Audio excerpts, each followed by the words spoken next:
It was a new relationship, and things were really, really good. I could tell how happy she was. My parents, they got concerned. She had to choose between Joe or her family. He was losing control. That was when he finally went full psycho. The scene itself just looked like a nightmare. When I looked at him, it wasn't human. It was evil. 911, where's your emergency? Oh, God, you gotta get someone over here. Why would you do something like this?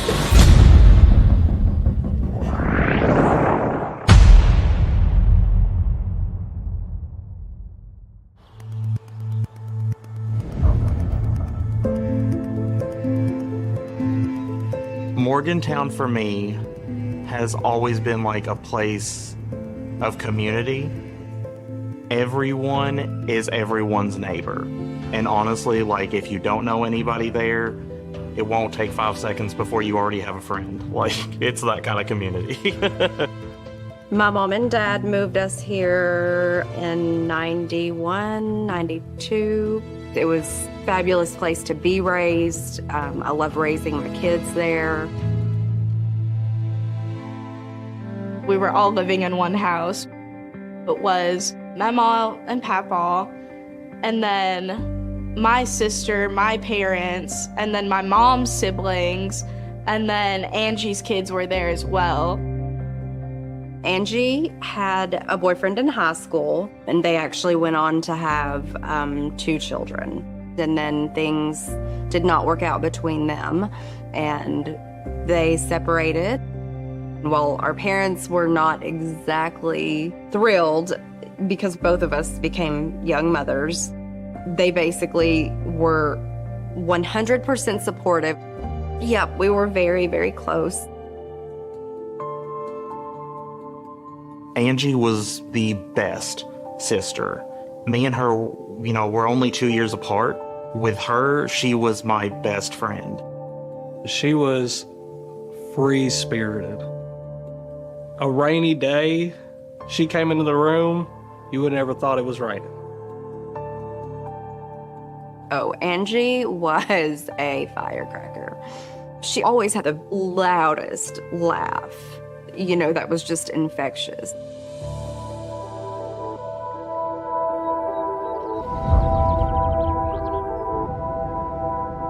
So me and Angie, we went and got food. And she said, I'm gonna tell you something, but you can't tell mom and dad. I was like, okay, lay it on me. What do we got? And she's like, I've met someone. I was like, well, okay, like, what's his name? Joey.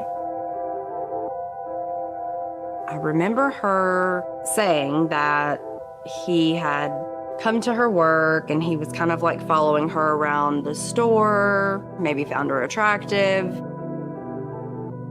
Angie was very into like the emo scene, dark clothes. She was like a rocker girl. Joey was very much that rocker type boy. I remember it like when she brought him over. You know, mom was very on the defensive, very protective. And dad was like, well, let's play this out and see, you know, prove to me that you're a decent person, you know, prove to me that you're good enough to date my daughter kind of thing.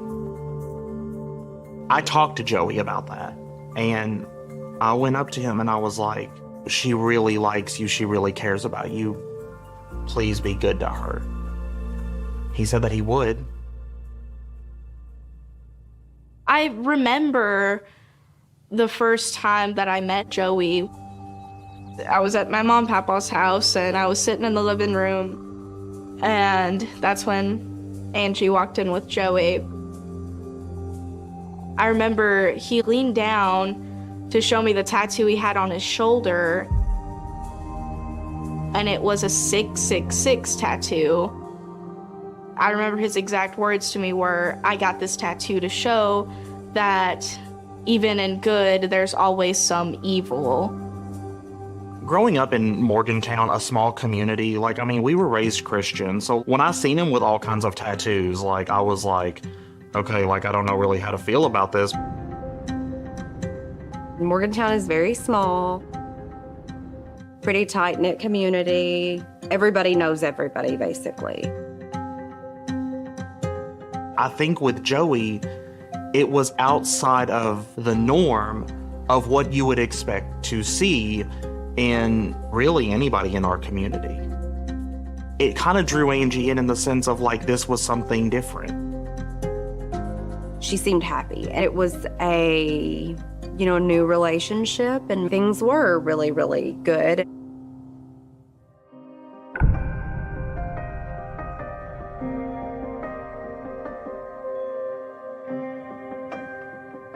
In 2012, Angie and Joey decided that they were going to get married. I asked her, "Are you sure you want to do this? Does he make you happy?" And she said, "Yeah, he does."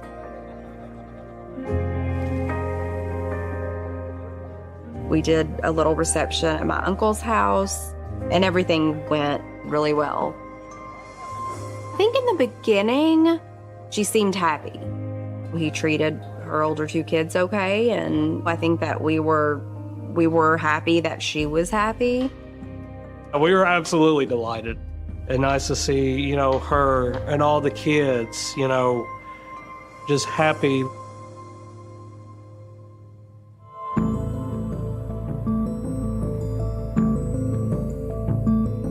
Angie decided she wanted to be a certified nursing assistant. She loved it. She loved it so much. Her and I worked together at a long-term care and rehab facility. Angie not only, worked her full-time hours, but she worked overtime every single week. A lot of times we would go in together and we would actually work like doubles, which are 16-hour shifts. My sister, was working almost every day. But later on in their relationship, we started seeing he would not work. He wouldn't work. I remember he got a job one time at, I believe it was a UPS shipping facility. He worked there for maybe a few months, and then he quit. And then his reason for quitting was that it was boring, and that was it. What made me more mad than anything was that Joey would get mad when she took days off, when she didn't pick up a shift. He said it was lost money that she wasn't bringing in. He liked being home. He liked, only doing those bare minimal things, and that Angie not only paid all the bills, but she got to where she was even giving him an allowance. He told everybody that it was because he was a stay-at-home dad. The house never got cleaned, and I remember that. Like, I saw that. The house was a wreck. The kids were in dirty clothes. Laundry wasn't done. I wish I would have said something then. But, Angie was doing everything that she could. This man didn't even have, a driver's license. If he needed to go anywhere or needed to be dropped off, he had to wake Angie up to do it.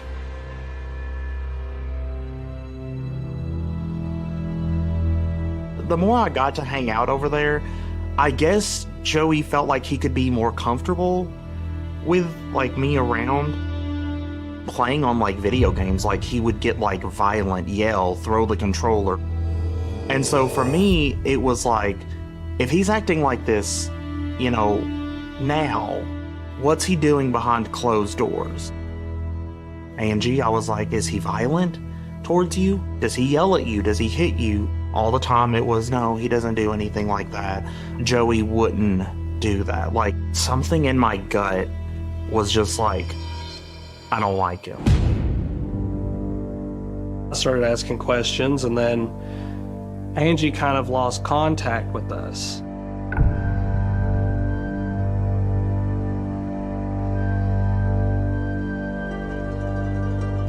My parents, they got concerned. Even her phone had been shut off, or she had gotten a new phone number, and so no one had a way of communicating with her. Looking back, I guess that was the beginning of him just trying to gain control like just trying to maybe distance Angie from mom and dad. My whole family, if there's a reason for us to get together and celebrate something, we're gonna do it. We have 50 people that show up for Thanksgiving, for Christmas, and all of a sudden she was not showing up to those things. He just kind of, slowly did it over time. It was, oh, I don't want to go. If you go, you're saying that it's okay that they don't like me, that they treat me differently. Then she would be guilted into staying home. Joe definitely had put a lot of just strain on Angie with making her feel as if she had to choose between Joe or her family.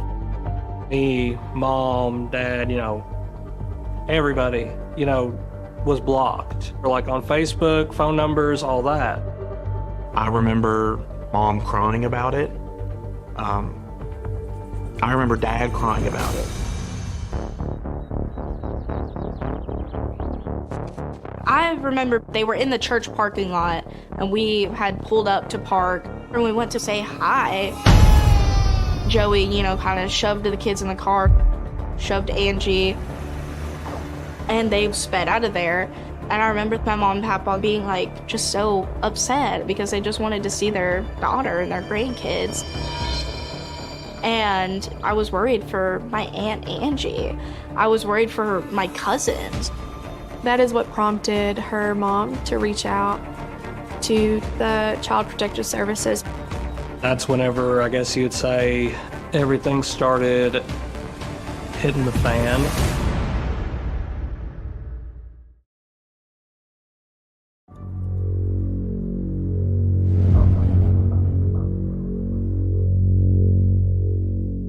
The house was a wreck. It was disgusting.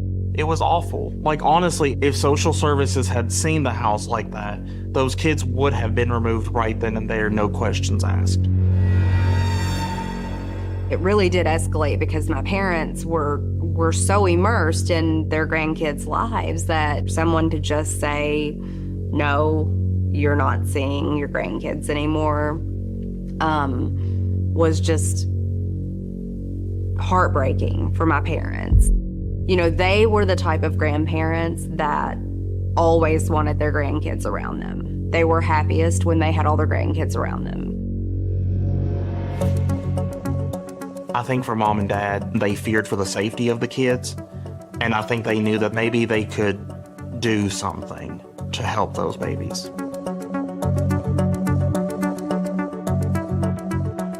I think her mom thought, if I can get the kids out of there, then Angie will follow. But that didn't happen. Joe was able to really spin that and make it to where her mom was now the enemy. Her kids had practically been raised in and around my parents' home. All of a sudden, they were not allowed to be around any of our family. Mom and dad not seeing the grandbabies hurt mom and dad more than anything else.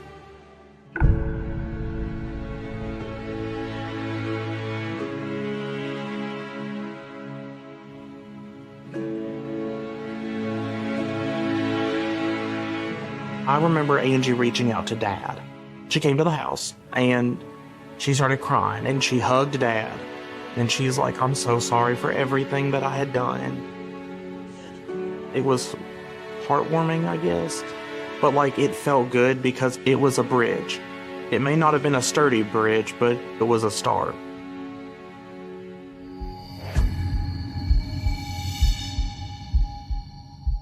She finally started to come back around, and Joey would also come around with her.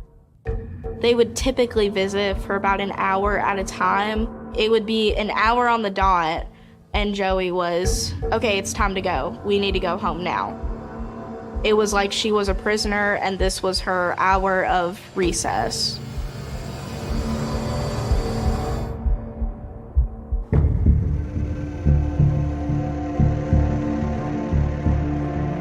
In 2013, Angie and Joey had their first kid together. That was Violet, a little girl. And then they had their second child, Archer. I think that she really thought that maybe that was going to make him change his ways, that maybe things would turn around.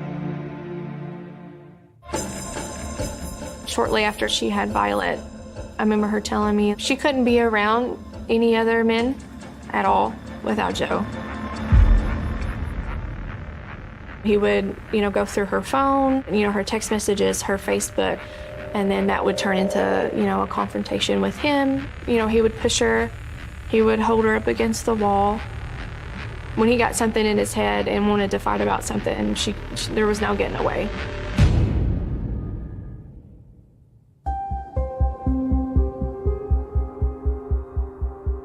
She had tried to leave before, and he would tell her that if she didn't come back or if she didn't talk to him, that he would kill himself, that it would be her fault. She did leave Joey for a very short amount of time. She moved in with Mama and Papa and all of us with her kids. That was when she started to explain, Joey is abusive. He refused to get a job, and that when she would get paid, he would take control of her paychecks and her bank accounts and basically just leave Angie with just enough money for the bills. We were all just kind of leave him. You cannot put yourself through this. You can't put your kids through this. You have to get out of this relationship. And she would be like, I'm going to. And then she ended up going back with him. It seemed like it was just a back and forth. And it became almost exhausting, where it was they'd be okay for a couple of months. There'd be a fight. She'd leave. She'd stay at Mom and Dad's for a few days. They'd make up. It was a cycle. It was a cycle. Every time she would run away from him, she would run to my parents. And so there was always just that fear that, they're going to be caught up in the middle of this. Joey would send threats all the time, telling her, I'm going to put a bullet in your brain, your mom's brain, and your dad's brain if you ever leave me.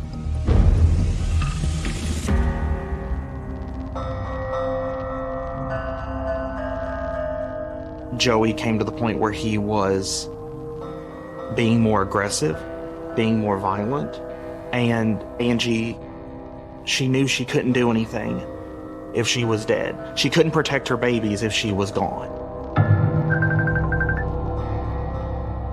So Angie had called me on Facebook. I messaged her as soon as I had woken up. And I was like, hey, what did you call for? And then she said protection. Joe had me pinned in the bathroom. It got so bad. That was the straw that broke the camel's back. This was when she said, I've got to get out of here. I've got to do something to get out of this. I knew that he was going to do something. I knew he was going to take matters in his own hands, and I was scared for him.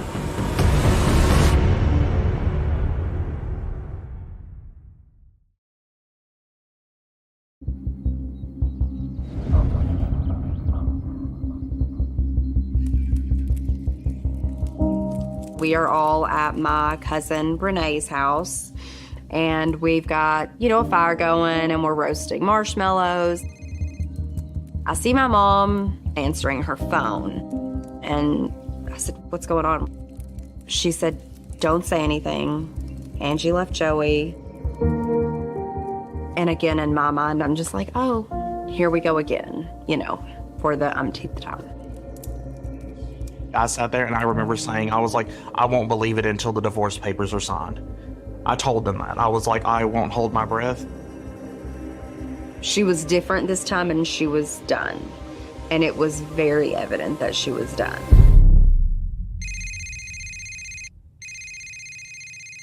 I asked, I was like, well, how's he taking it? And she was like, oh, he won't stop blowing up my phone. Like, I have to literally, like, put him on, like, do not disturb.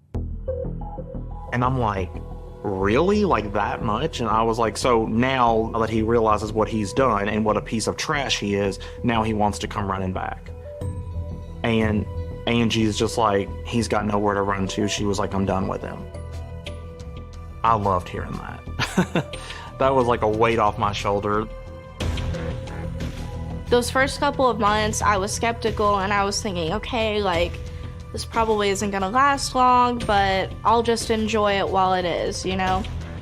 Then, you know, it kind of got to that point where it had been the longest she was away, and I could tell how happy she was.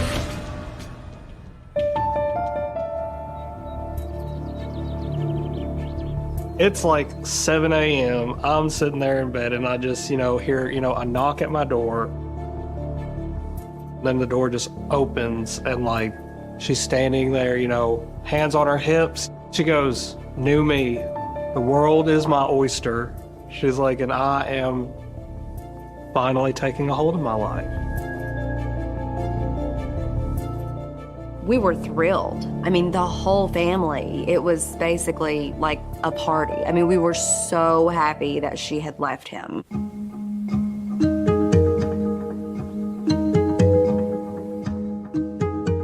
Angie eventually met somebody new, and when I say that he was a complete 180 from Joey, I'm happy to say that he was.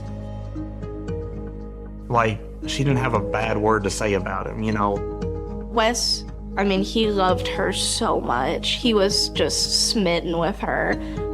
He treated her nice. He wasn't pushing her out the door, saying, it's time to go, it's time to leave. He just had a great relationship with all of us,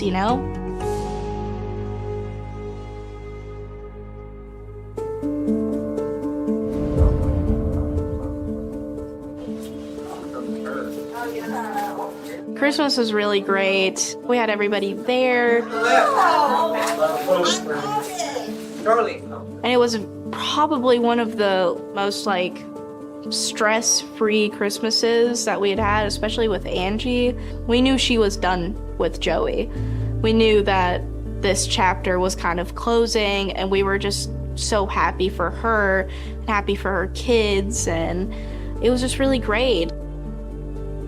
I think she finally opened her eyes to, what he's doing is wrong. It's always been wrong. I can get out of this situation and be okay. And I think that's when she finally decided to put in the divorce paperwork. When she finally decided to divorce him, he wouldn't sign the papers. But I know for a fact that she did. She had a lawyer. She had everything. She even sat there, got a new phone number, got a new bank account, like everything to separate from him. His state of mind at that point when the divorce papers were coming was not good. He was angry. He was just constantly texting my sister, calling my sister, harassing my sister. When she wasn't answering, he was calling her oldest daughter. He would call her mom, and then he was calling her dad. I mean, they weren't even able to use their phones because he was just constantly calling. He was losing control at that point, I think, and that's what started to scare him.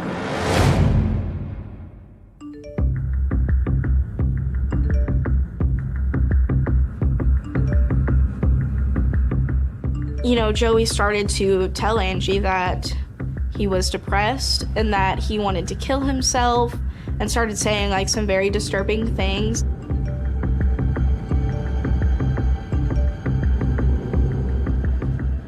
He threatened to drink bleach.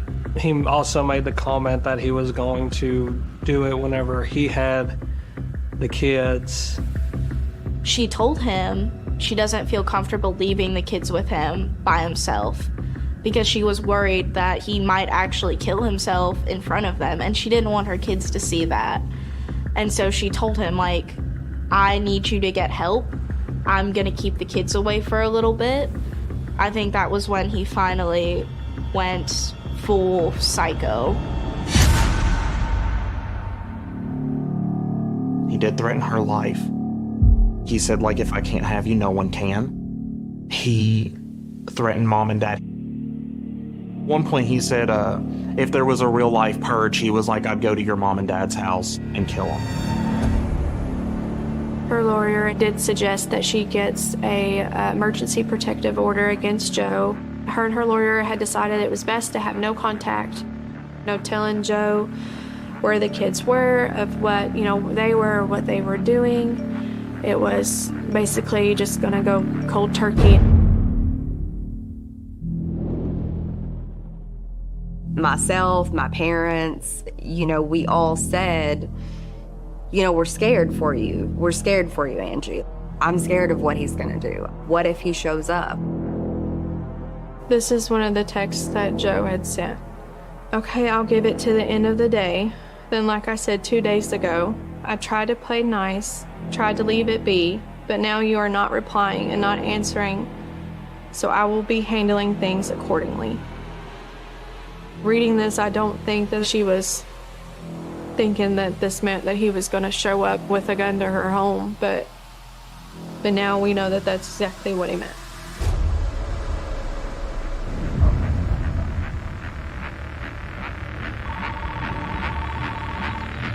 Where's your emergency?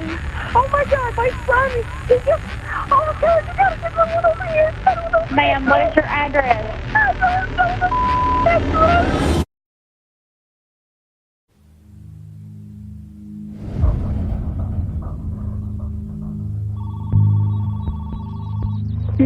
Where's your emergency? Oh my God, my son! He just... Oh God, you gotta get someone over here!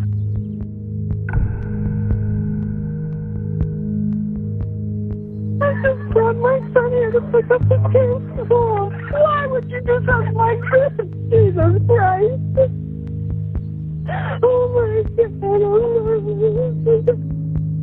my God. Oh, Ma'am, I can't understand you. Now, is it your son that was shot or her? Her. My cousin is at home. Her husband is on fire and rescue, so he has a police scanner, and it came across that there was a male not breathing on Lonnie Snodgrass Road. They even gave the exact address. I was in my office when I got a message from my cousin. I got told that an ambulance is heading to my house. My dad had COPD, he was 79, he had health issues. I actually thought that it was something with my dad. I was working at the hospital, and my brother Jonathan calls. He sounded troubled, and he was like, Tony, I think something's going on with mom and dad. Can you go check on them? Can you go and see them? And I was like, okay, yeah. I reached my niece, and she said, Joey showed up with a gun. She said, Mama told me to grab the baby and go to the closet and lock the door.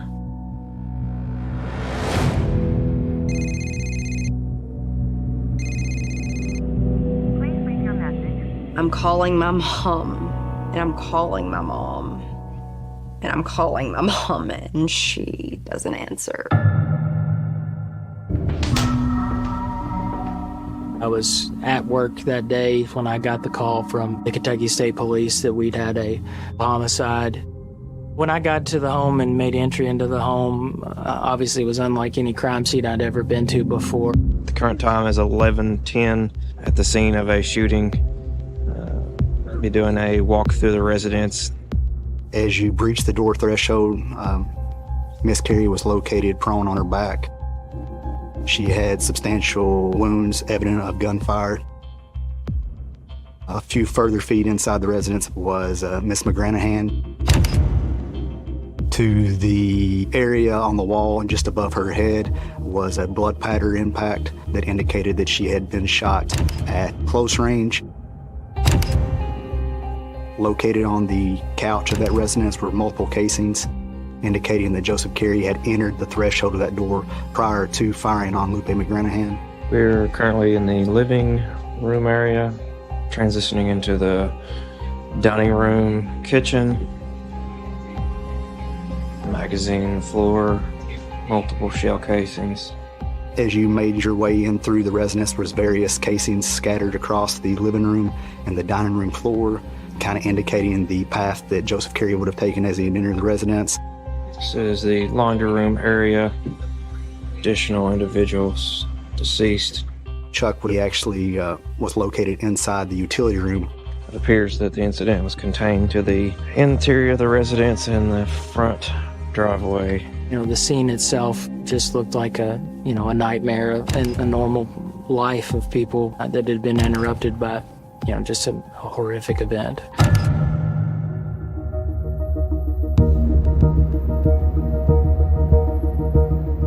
They already had a state trooper that was blocking the road. And so I pulled in. We get there, I see some ambulances, and I keep thinking that like my mom or dad are gonna come out of this ambulance. A first aid responder, she just looks at me and she's like, starts shaking her head and she's like, "I'm so sorry."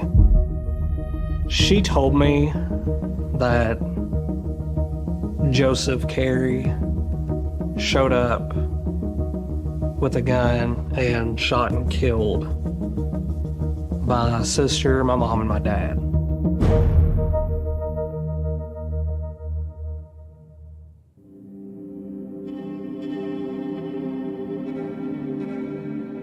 My brother comes to me and he says, "They're all gone." And I said, what do you mean? I'm like, "What do you mean they're all gone?" And he said, Joey showed up and they're all gone. I didn't really know what to do at that point.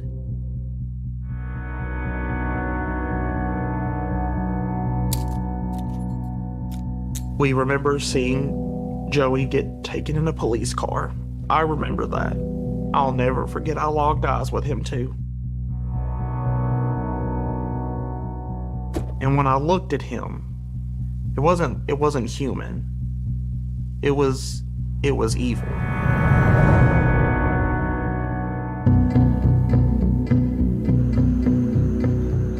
The police already had him in custody, and he was transported from the scene to the state police post where they conducted a full interview. We now needed to determine what would cause Joseph Carey to essentially execute all three individuals of his very close and immediate family.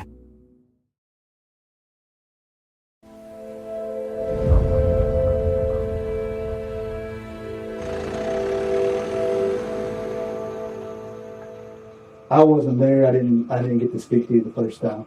So if you could just walk me through your day, kind of let me know what happened and what your thought process was.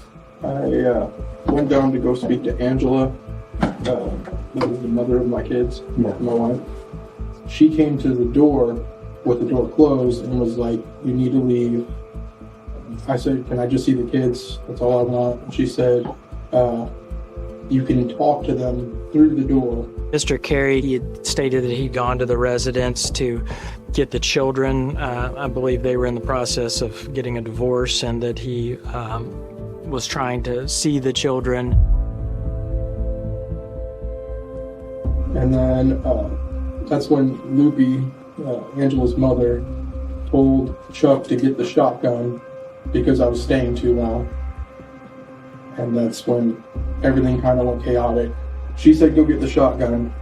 And I seen him passing through to the actual laundry room where I knew they kept the shotgun. I think Mr. Carey wanted to convey to us that he had made those actions because he had been forced to make those actions. But really the thing that you're saying escalated the situation today was Loopy telling Chuck to go get the shotgun. Yes. I was trying to save myself and the kids. That's what went through my mind. Was just not letting him get a shotgun to where he could do something. I don't even know how in my mind my solution was better. I should have ran or something. Has Chuck ever pulled a shotgun on you before? No. Kerry stated multiple times that his primary concern with Chuck is that he was going to retrieve specifically a shotgun in the house that he knew or suspected to be located in the utility room of the residence. Chuck did enter that utility room. There was a shotgun present in that utility room. However, it wasn't loaded. I mean, I can't tell you any more than what I've already told you, really. I just said get the shotgun. I panicked. I did. My anxiety kills me most of the time, and when I heard that, my heart rate went boom. I followed him. I just boom, boom, boom, boom, right, you boom, boom, boom, right, and then boom, boom, boom. I'll interject this. I'm willing to play to buy your I panic story. I'll buy it. She had no firearm. She didn't accost you. She didn't assault you. She was in no way, shape, or form even arguably a threat. Yeah. She made no motion to a firearm. No. And you shot her. Yes. I think it's very important to remember that Angie McGranahan and Lupe McGranahan were found in very close proximity to one another, neither one of them having a gun on them, and that he had no right, Joseph Carey, to take their lives or to come in that home at all, even if he thought someone was going to get a gun. So I've been listening to what you're telling me, okay? And some of the stuff's not adding up, okay? Okay. I'll tell you right now, I'm guilty of what I did. I'm not gonna sit there and around and say I didn't hurt him or kill him. Well, I mean, we know that. What we're trying to understand is why. I'm telling you it was panic, but I ain't gonna lie to you, there's probably more to it than that. But I honestly jumped when I heard the shotgun thing. That was just after the perceived threat. Well, you was after one of three. Well, I understand that, but I'm saying that was my main goal, was to stop him. But what I'm getting at is Lupe was this way, he was this way. I get you. Your wife was here, he was this way. I get you. I think he was very much aware of the decisions that he was making while he was present. I think he was aggravated with the custody agreement, and possibly emotions were slightly elevated upon hearing that his kids would potentially be taken from him. Yeah, after I shot Chuck, I walked back by Angie, and that's when I heard the Google noise. That was bothering me a lot. And I think, I can't tell you for sure, but I do think I did shoot again to get it to stop. He was charged with 2 counts murder, 1 count murder, domestic violence, and I believe 3 counts of wanton endangerment. The Commonwealth of Kentucky is a death penalty state, and we knew most likely, just given the numbers of deceased individuals on scene, that would most definitely be something pursued by the Commonwealth's office. When the suggestion of death penalty came up for Joey, I was in full support of it. The sooner he's dead, the better.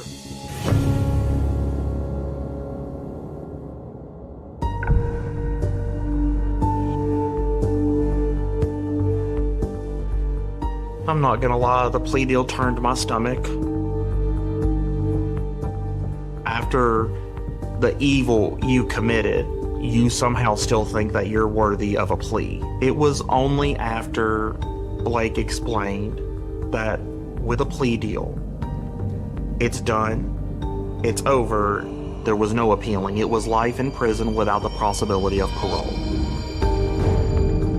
In looking at intent in a case like this, of what Mr. Carey's intent might have been, I believe he went to that residence to kill Angie McGranahan.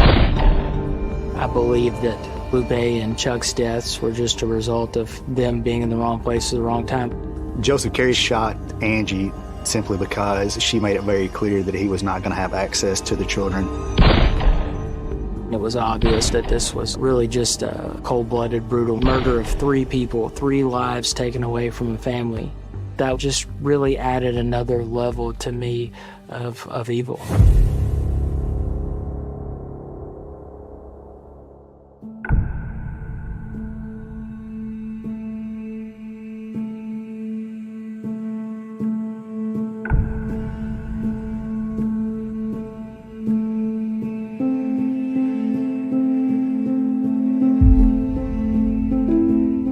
He was a monster, and they were 3 beautiful souls who were loved and just missed every single day. And every day is hard without them, even now.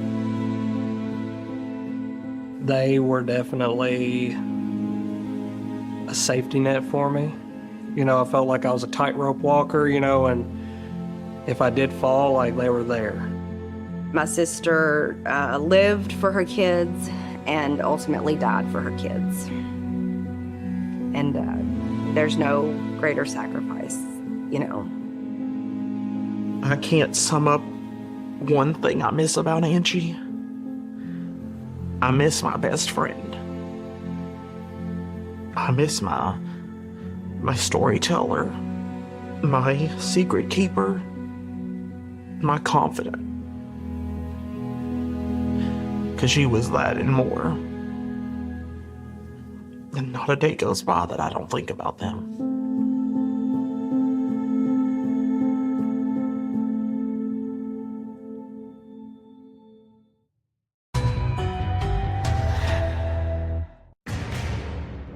So-called honor killings are an archaic form of vigilante justice.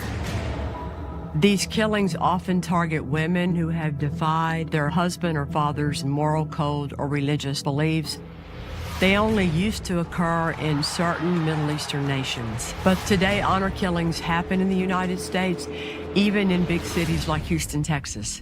Oh my God, why did God do this to me? While the man behind the killings in this case wants you to think that he was driven by honor, what he's really driven by is power and control. I've never worked on an honor killing case before, but when friends of mine were appointed special prosecutors in this case, I knew a lot of pressure was on them to prove to a jury that it was really not about religion at all. I'm a very, very dangerous man. God knows it's from the World War II. If his rules are not followed, you will die. It's as simple as that. This isn't an attack on the Muslim religion. This is one man and one family's extremist views.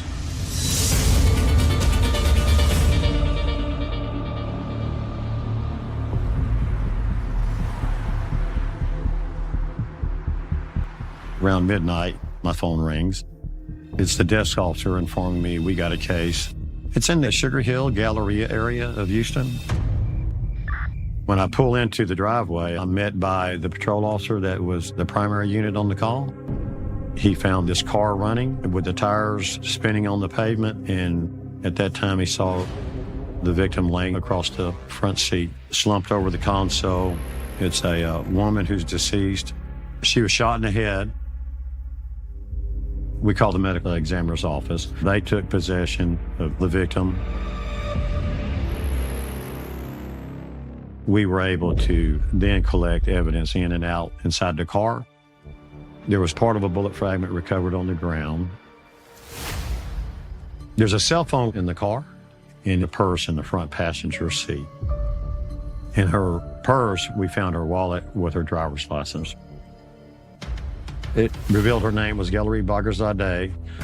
She was approximately 30 years of age, and she lived in the community right there in the townhomes. Being responsible for the witness interviews of this investigation, I knocked on several doors, and a man who lived the adjacent building over, he could see out of his bedroom window.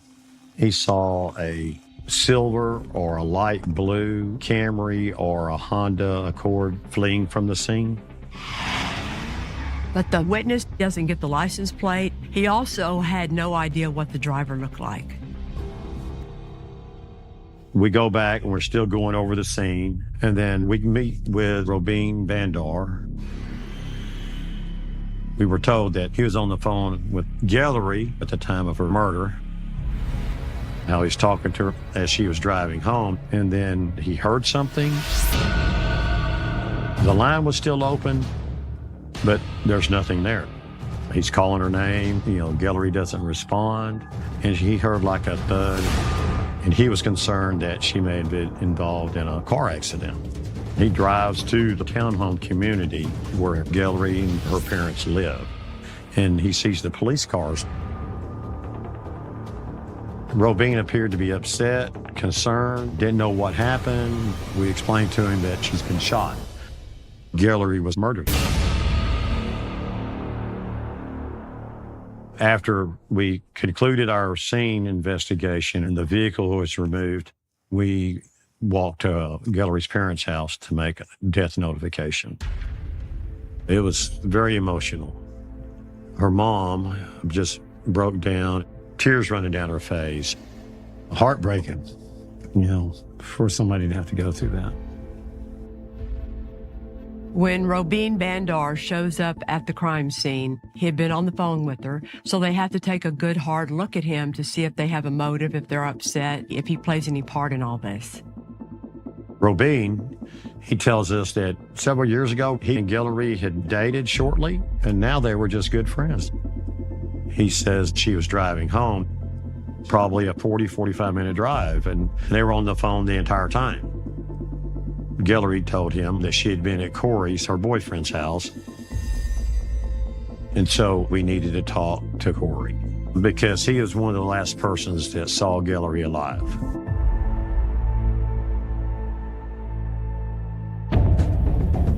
The next day, Corey came to the homicide division. We learned that Guillory met Corey while she was at school. The night this murder occurred, Corey said he didn't know Guillory was coming over that evening, that there was a knock at the door. When he answered the door, Guillory said, "I just wanted to surprise you." So he said they just hung out for a couple hours, and then she drove home. We polygraphed Corey Beavers. We think he's telling us the truth.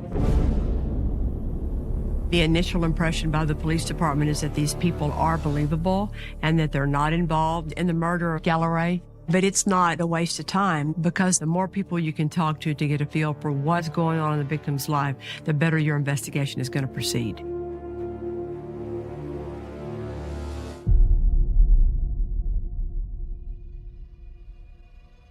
I remember it was early in the morning and I got a call. I was in shock. Who would have done something like this to her? You can't find anyone more likable than her. Guillory was always the life of every party. Guillory was born in Paris and grew up in Tehran, Iran. She was a force, passionate, lively, outspoken.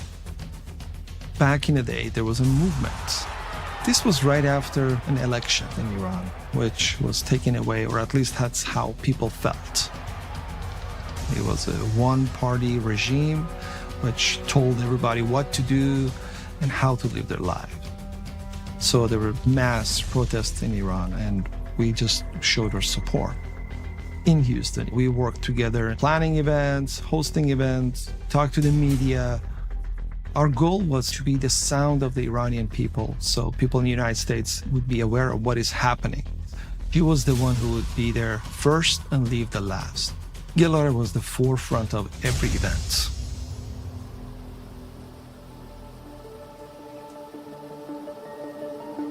I think every person that was there knew her because she was very involved. People from her church, her school.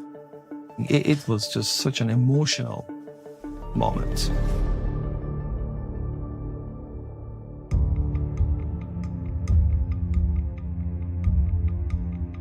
After 5 more months of investigation, HPD is still searching for Guillory's killer. And then on November the 12th, 2012, a shocking 911 call is made. 911, hello? Oh, ma'am, my husband's been shot. Did he shoot himself or did somebody else shoot him? No, ma'am, somebody shot him. He's terrifying. I hate my life. Why did God do this to me? God wasn't the one that did it. The caller is a frantic young woman named Nesreen Ursan. The victim is 28-year-old Cody Beavers, who's her husband. And to their surprise, law enforcement discovers he also happens to be the twin brother of Gelleray's boyfriend, Corey.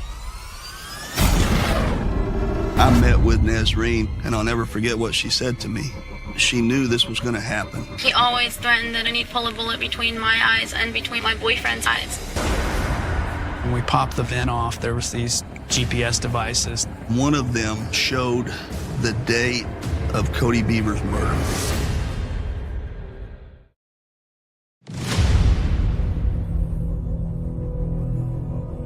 My husband's been shot. I mean, there's blood all over the place. I get a call about a body that's been found inside an apartment. When I arrived at Legacy Park Apartments, crime scene unit was there. They had the area taped off, and I was briefed by patrol of what they had so far. I'm told that there's a female, Nesreen Ursan, that came home from work and found her husband shot to death inside her apartment. His name was Cody Beavers. Did not see forced entry, and I go in. The victim was laying partially face down inside the living area. There looked like there had been a fight. Body looked like it had several strikes, indicating multiple shots. There was an AK-47 rifle that was leaning against the wall where the victim was found. One of his arms was actually reaching toward that weapon. I didn't really see anything that appeared to be missing. There's expensive items there, so it rules out robbery.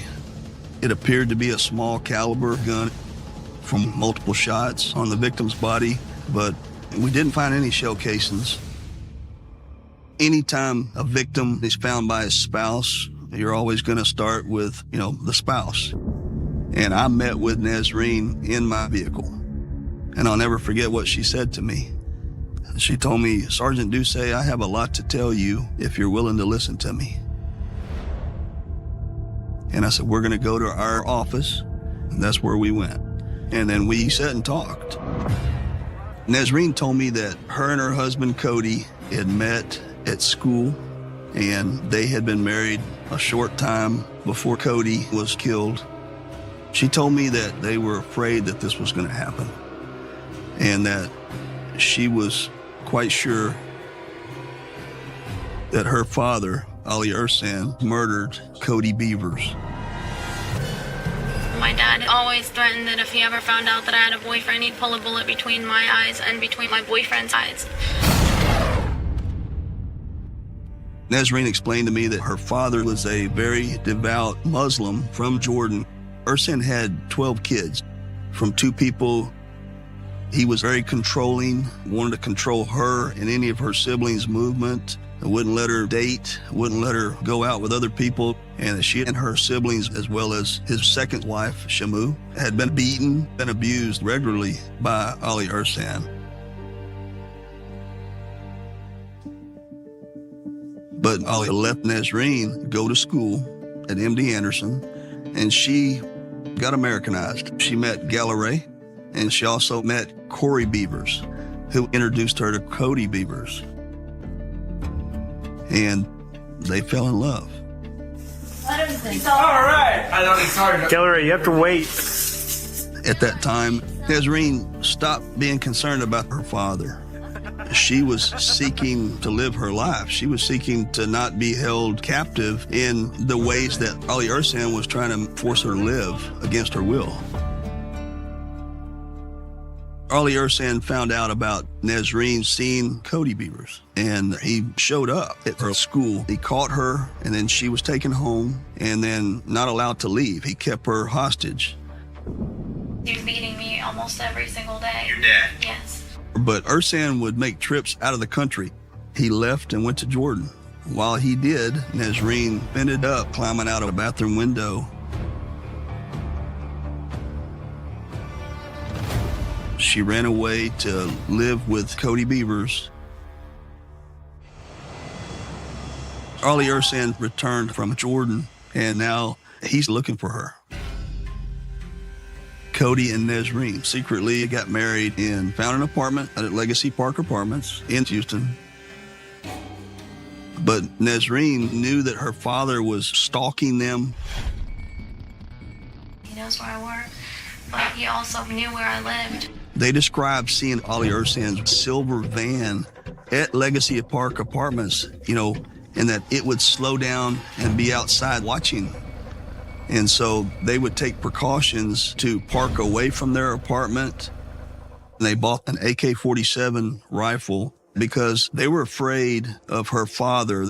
Her and her husband, Cody, had a daily routine. She would get up and leave the house by 6 a.m. He walks me to my car, and then I drive him close so that he can go up the stairs, and he's supposed to call me and tell me he's safe inside. But today he didn't call me. And I kept calling him and kept calling him. How many times do you think you tried to call? About 20, 25 times. I got home at about 4 or something. And I went in, and I was like, Cody, and I looked around, and he was in the corner on the ground, and there was blood everywhere. And then Nazreen explained to me that she believed her father was also responsible for Galleray's murder. Nazreen tells the investigators that after she and Cody got married, her dad contacted Galleray to try and find out where she was, but she would not give them any information. She told him that he needed to leave Nazreen alone because she was doing the right thing. And this made him furious. And he said, I will get you. 3 nights later is when she was murdered. It is a unique thing for a person to be telling you that she knows that her father is responsible for not only the death of her husband, but also her best friend, because they dishonored him in his mind. I learned that Detective Richard Bolton was the lead investigator in Galleray's murder. Sergeant Doucet tells me, I got a guy that's being murdered. His name is Cody Beavers. His twin brother is Corey Beavers. So then, click. We know Corey Beavers. That's when we all come together, the FBI, the Houston Police Department, the Harris County Sheriff's Department, and because the Ursons live in Montgomery County, the Montgomery County Sheriff's Department, 12 people working this whole case. When the information came out in the press that Cody and Galleray's murders might be connected, the Sheriff's Department, the Police Department just feel that sense of urgency because everybody wants to figure out what is the connection. It's somebody that knows them, who wants them both dead, so who is it? We reach out to Ali Ersan, and he agrees to meet with us.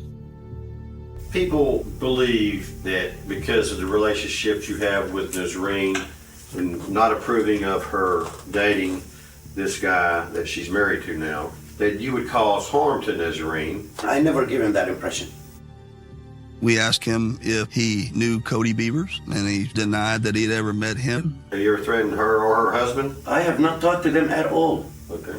He said, no, we don't know nothing about it. We asked him where they were at the time. Well, we were probably at home. We don't know. Regarding the woman that was killed, Galari, did you know her? No. You never heard of Galari? No. As a friend of your daughter? I don't know who's their friends. I don't know who they talk to. I don't know anything about them. Ali Ersan tried to come across as the caring father, just concerned about his daughter, but I've interviewed a lot of people, and his interview was deceptive. Did you have anything to do with the death of Gallery? I don't even know the woman. If I saw her, I wouldn't know her. When I say the deception was there, he was showing signs. He had to step out several times to go smoke. He would repeat our questions to us. I have nothing to do with that girl. I don't know her. I never saw her. But ultimately, we didn't have the evidence we need to file murder charges on him. I wish I can do anything to help you guys. My next step is I wanted a search warrant. I wanted to learn about him. I wanted to get into Ali Ersan's world.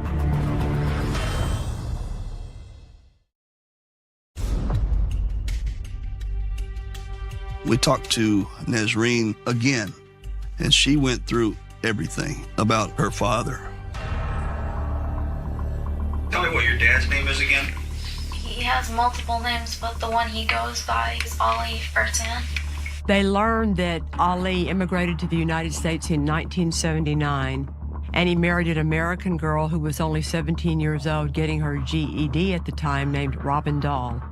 Robin Dahl later gave birth to 4 daughters named Nasima, Nadia, Nezreen, and Nada. In 1994, Ersan traveled to Jordan to find a new wife, and he returned with a teenage girl named Shamu. He told my mother that he's just marrying that girl because he wants her to be a maid because my mom is blind. And in Islam, it's legal for him to marry more than one woman at a time. Soon after Ersan returned with his new wife, his other wife, Robin, left him. She left behind the 4 children she had had with Ali Ersan with him. And he continued on to start a second family with Shamu, and they had 8 more children. And they all lived together on a compound outside of Houston in Conroe, Texas. What business is your dad in? He claims to be disabled. He has a lot of money. From? Many different criminal activities that he does. Fraudulent claims. Nesreen told us this unbelievable story of how her father was this serial fraudster who had defrauded airlines, doing fraudulent lost baggage claims, public assistance agencies, food stamps, Social Security, identity theft. It just went on and on and on. Ali Ersan and his wife, Shamu, they played the system, is what Nesreen described. So we executed the search warrant for Ali's property. We wanted to get to where we could file charges on Ali Ersan and his wife, Shamu, for fraud, and get them in custody, get them separated to where we could talk with them and possibly even work them against each other.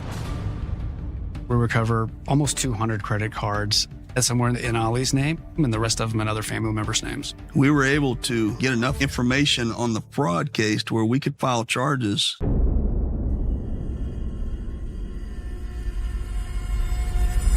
Once we're able to get Ersan in custody for the financial crimes, now we're at a race against time because he's only going to be in custody for a certain amount of time on a financial crime, and we're still trying to find the evidence we need to file capital murder charges on him. That's too good. We tried to interview Ali Ersan, but he would start, grabbing his chest. Sir, what kind of problems are you having? He's faking a heart attack to keep from being interviewed, and that happened several times. After Ali Ersan refuses to answer any more questions, investigators decide to listen to all of his jail calls. One of the calls that we recovered is him speaking with his son, Nassim. You listen to me, baby.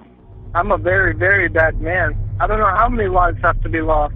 I'm a very, very dangerous man. God knows it's soon to World War II.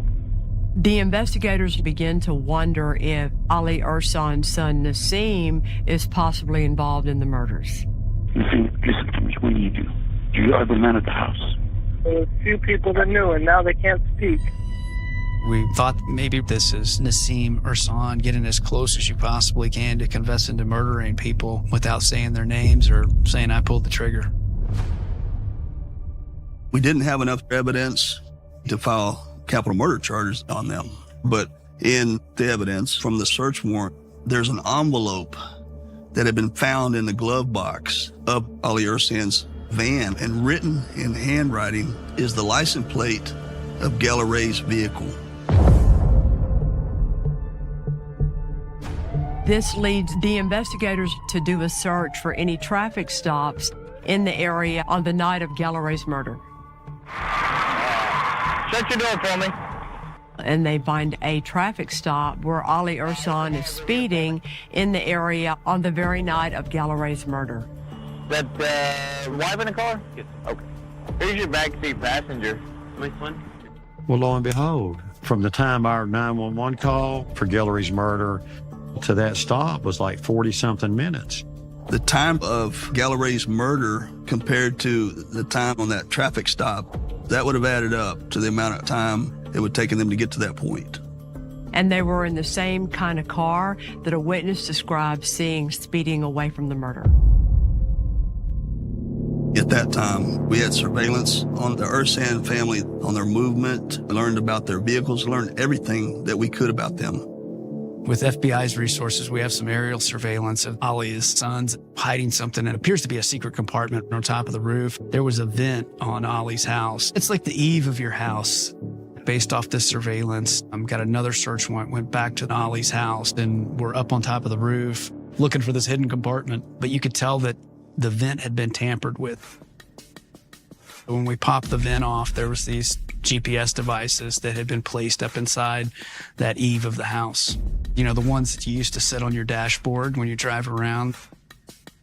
Those GPS units were submitted to the FBI forensic laboratory where they were processed. One of them showed the date of Cody Beaver's murder. The location that it went to was Legacy Park Apartments. The Legacy Park Apartments is where Cody and Nazreen were living when he was murdered. Now, Ali Ersan can be directly linked to the capital murders of both Galaray and Cody. So, friends of mine were appointed special prosecutors to the case.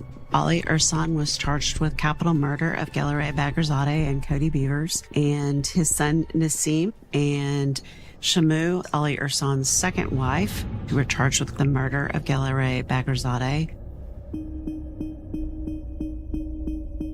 As we were getting closer to trial, we were missing a first account, some eyewitness that could say, I saw Ali Ersan with a gun. Shmu, we felt, had all that evidence. Shmu had time away from Ali Ersan, that she'd been sitting in jail for quite a long period of time.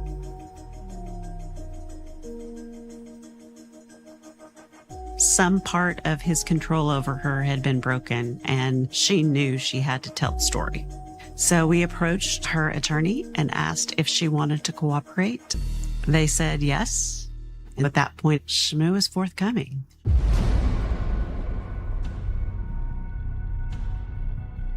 Defense was Alan Tanner and Rudy Duarte. Very talented and very thorough, definitely formidable opponents.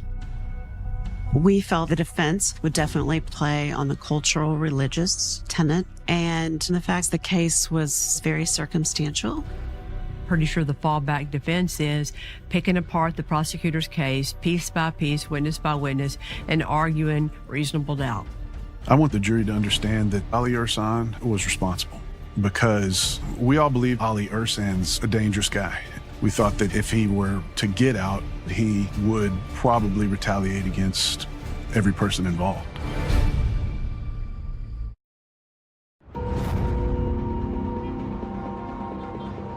Four years after Ali Ersan is arrested, he goes on trial for the capital murders of Galaray and Cody. The Harris County Courthouse was still closed from damage from Hurricane Harvey, so they tried the case at the federal courthouse. Because the federal courtroom was so small, they only allowed the cameras in for the first day.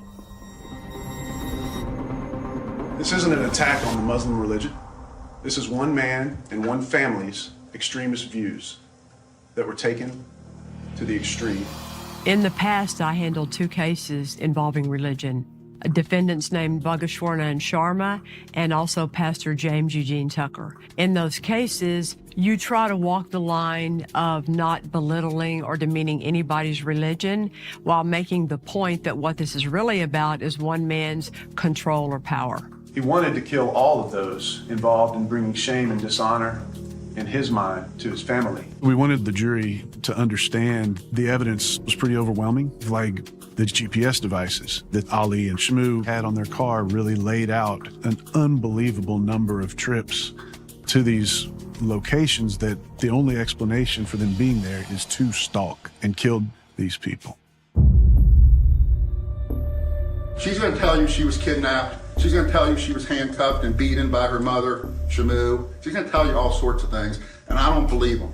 And it's up to you to decide if you believe her. There is a lot of testimonial evidence, and so the defense strategy was to discredit those folks and to point the finger in other directions if they could. Listen to what they have to say and weigh it out and see if you think they are telling the truth or if they are lying. One of the most powerful and important witnesses in this case is Nazreen. Nazreen's testimony is very important to explaining the mentality of her father and growing up with that man. You can see the fear in her as she's walking in the courtroom to take the stand. She said that Ollie definitely ruled with an iron fist when someone disobeyed or did something he didn't approve of. The beatings were severe.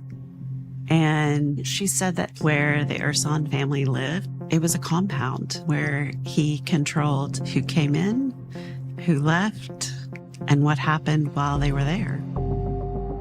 It's the defense lawyer's turn to cross-examine Nazreen. Their goal is to try and poke holes in her story, to poke holes in her credibility, while making her father seem a little more sympathetic.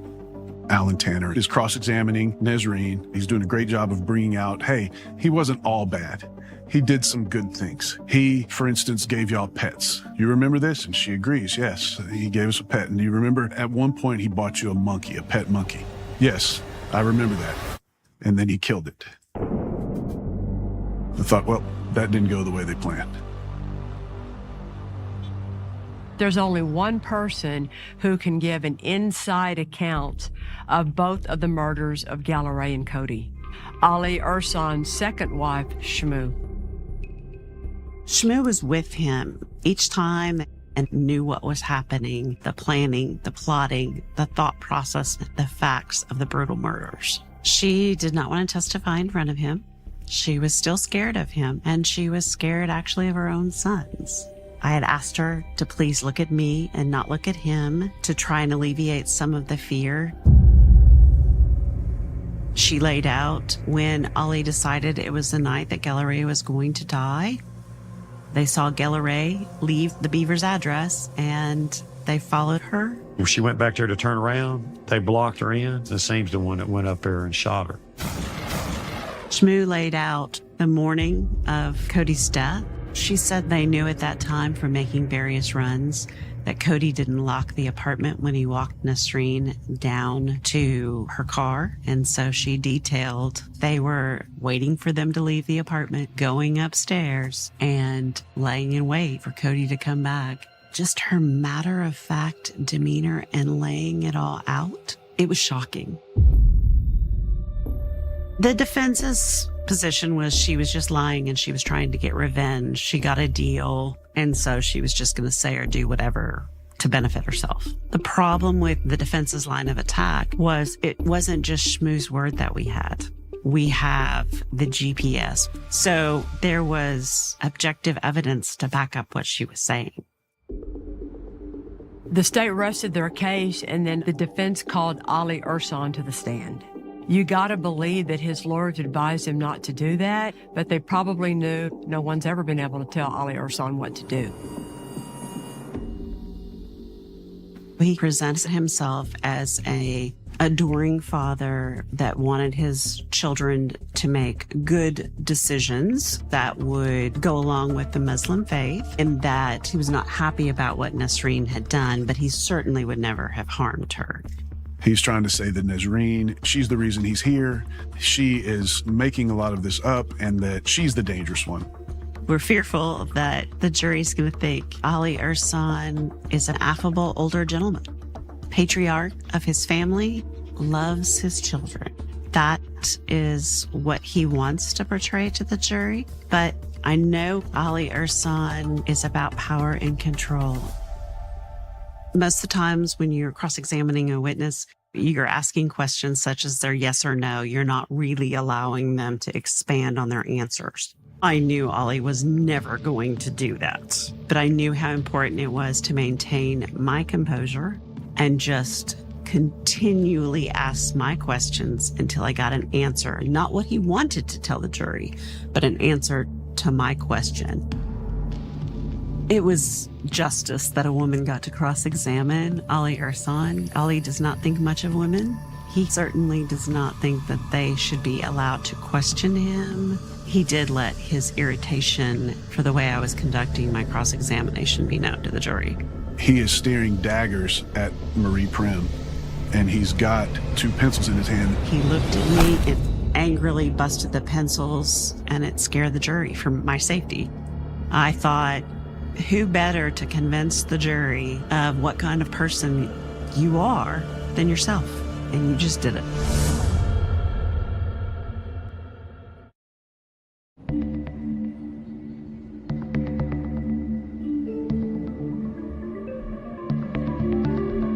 closing statement in the murder of Galilei Bagherzadeh and Cody Beavers.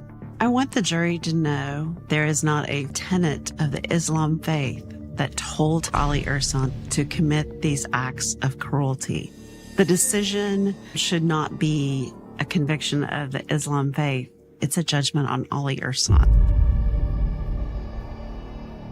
The prosecutors had to walk a fine line since religion is so involved with all this, but really when it comes down to it, this was never about religion or God. It was about the power and control and arrogance of one man, and they did a beautiful job explaining that to the jury.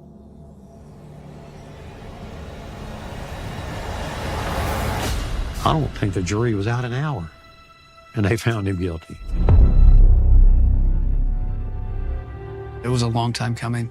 A testament to all of the hard work put in by the prosecutors and all the investigators that worked on this case. I think it brought more relief to the community.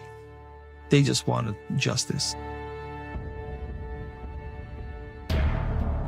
Mr. Ersan, we believed, was the most culpable of the crimes, therefore deserved the most punishment. In the punishment phase of the trial, the jury has to consider two factors. The first is Ali Ersan going to be a future threat to society? The second consideration is, are there any mitigating factors in this man's entire life that because of that, life is more deserving than the death penalty? We brought Ali's first wife, Robin, who was Nesreen's mother, to testify. The state is allowed to bring in any witness from any point in Ali Ersan's life to further describe what kind of a man he is. Robin testified about how they had met. I was 17, and then the people I was staying with kicked me out of their house. I just first met him, and he raped me. I was kind of ashamed. And then after that, he says, "Now I have to marry you." He essentially rapes her and turns it into a forced relationship. She had 4 children with him. He found that my mom was looking for me, and he took me to a different county. And he didn't let me know that she was looking for me. And he threatened me with a knife. Robin testified that he had abused her, threatened her with weapons, tried to kill her. He scared me a lot. I tried to get away many times. Next, in the punishment phase, we called Nesreen back on the stand. Nesreen says Cody Beavers is not the first son-in-law Ali Ersan killed. He killed his first son-in-law back in 1999. Nesreen says she had an older sister named Nasima, and Nasima was living at home and had met a friend of Ali's, and she kind of liked him. He had approached Ali and asked for her hand in marriage, and Ersan said no. Ersan was a Sunni Muslim, and this friend was a Shiite Muslim, and there's no way he was going to let him marry his daughter. Ali Ersan went to Jordan. They eloped to Dallas. They got married. So when Ersan returned home, he called him and he says, "Come over, let's talk about it." Nesreen was 14 at the time. She was in the house. He made all the family get in the back room. So Nesreen could hear what was going on, but she couldn't see. And she said she heard a loud shot from a shotgun, and then she heard 2 smaller shots, like from a smaller caliber weapon. Ali Ersan called Montgomery County Sheriff's Office and said, "He pulled a gun on me, I had to defend myself." The police at the time didn't do much investigation into it. There was a gun there that fit the story that Ali had given them. Ali Ersan knows what he's doing when he's talking to law enforcement. The Montgomery County Sheriff's Office took Ali Ersan at his word, self-defense. It was never presented to a grand jury, and Ali got cleared in that. For the trial, we put together the crime scene evidence from that case that wasn't looked at back in 1999. The way it's described to the police, the victim's angry and Ali just shoots him and he falls where he is. But crime scene photos demonstrate that the victim had been in a different position for a long period of time. You could see the blood going down and then turning. The scene had been adjusted. This was important in terms of, again, played into the theme of you're going against my wishes, you're dishonoring me, you're dishonoring the family, you're dishonoring the religion. And Ali Ersan's not going to let that slide.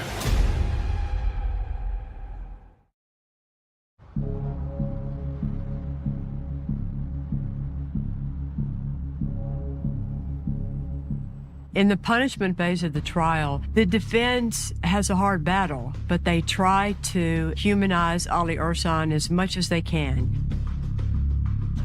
What the defense has to do is try to give the jury something that they can feel is mitigating on behalf of Mr. Ersan. They want the jury to have a reason not to sentence him to death. And they do that by flying in some relatives of his from Jordan and also by putting Ali Ersan's grown sons on the witness stand. A couple of his sons testified about what a great guy he was, but I can see that the jury understands that's not the way that the evidence played out. Clearly, he was abusive. What stood out in my mind was how brainwashed these boys were. That almost made me sad. Ersan's response was calm as the judge read the sentence, death by execution. In the words of Cody Beaver's mother, her son's murder and that of Gilary Bagherzadeh were the acts of an evil coward, and the verdict a victory. That's a strange feeling to get a verdict where they sentence a person to death. It's a pretty powerful and emotional thing for everybody. Ali's sentence was important in terms of the other defendants having the opportunity to see what was potentially coming. It led to Nassim pleading guilty. He got 40 years, and Shmoo got a deal for her testimony. Prior to the trial, Ali Ersan's wife, Shmoo, pled to a lesser offense of felony kidnapping for that time when they held Nazreen captive at the house. She's expected to be eligible for parole in 2026. To have to walk into the courtroom and testify against that monster while he's glaring at her took some courage. And I think that everybody appreciates that she's a victim in this case also. I was left with a lot of admiration for Nasreen Ersan and for Robin Dahl, his first wife. Those are probably the strongest women that I've ever met in my entire life. To be able to stand up to a man that you know has no problem killing somebody. They refuse to be ruled by his cruelty. And to me, that's amazing. Cody Beavers and Gilary Bagherzadeh never would have imagined that this could happen to them. Human nature says, well, I mean, it doesn't matter who you are friends with or who you fall in love with. It's just, that's the way it is. But there are some people that cuts against their beliefs enough that it's worth killing somebody. These prosecutors did a phenomenal job. They had a lot to deal with politically and religiously, and they handled all that. If anybody deserved the death penalty, Ali Ersan did. Cody Beaver's mother and the family got to stand there and watch him being walked out on his way to death row. And she hugged my neck and she thanked me. And it was like fulfillment, you know, it's like a lot of work, but we got there. It was sad to see a young couple, how happy they were, how happy she was, and how her life was changed. They took her husband, her love. This one? How to survive the end of the world. There are always bad people doing bad things. And then there are people like Gilary. Gilary could have changed the world. She could definitely have an impact. She was full of life. I think Gilary was very brave. She always did what she thought was the right thing to do.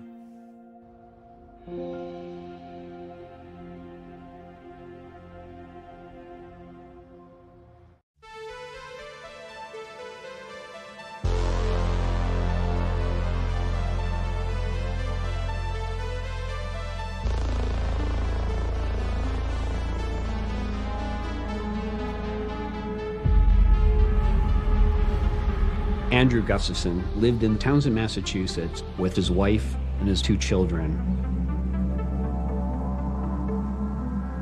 He was trying to get in touch with his wife, and he was calling the house in Townsend, but she wasn't picking up, so he was concerned.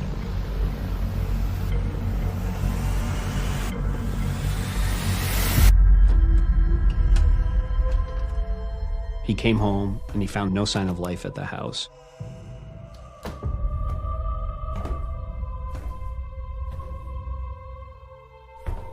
He called for his wife, no answer. Called for his children, no answer. So he had this feeling of dread inside him. He went upstairs to the bedroom.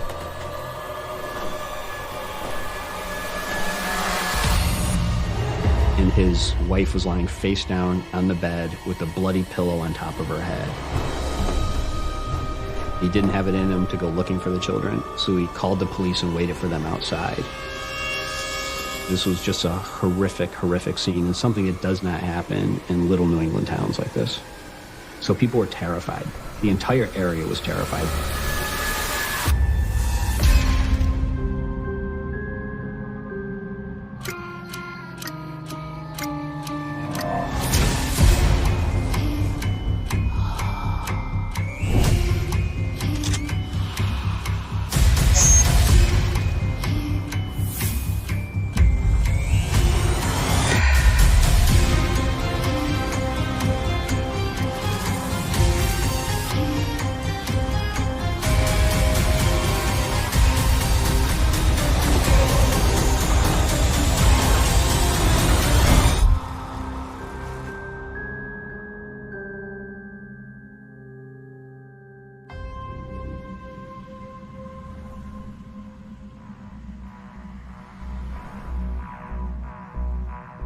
On December 1st, 1987, when the police arrived, Andrew Gustafson told them that his wife was dead upstairs.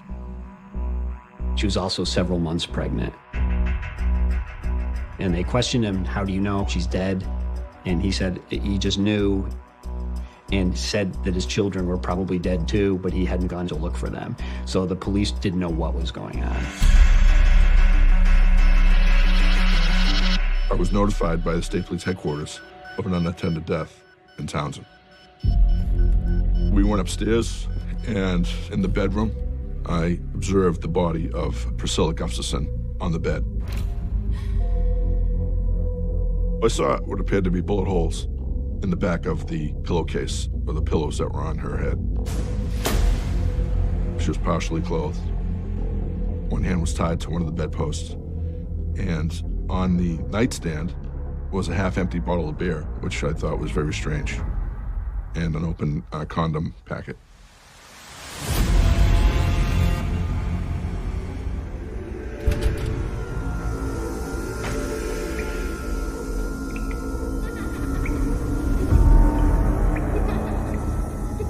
When I went into the upstairs bathroom, I saw the body of a young boy, 5 years old, face down in the bathtub. We do try to compartmentalize those types of scenes so it doesn't affect the job that we do, but I just have a vivid memory of that little boy in the tub.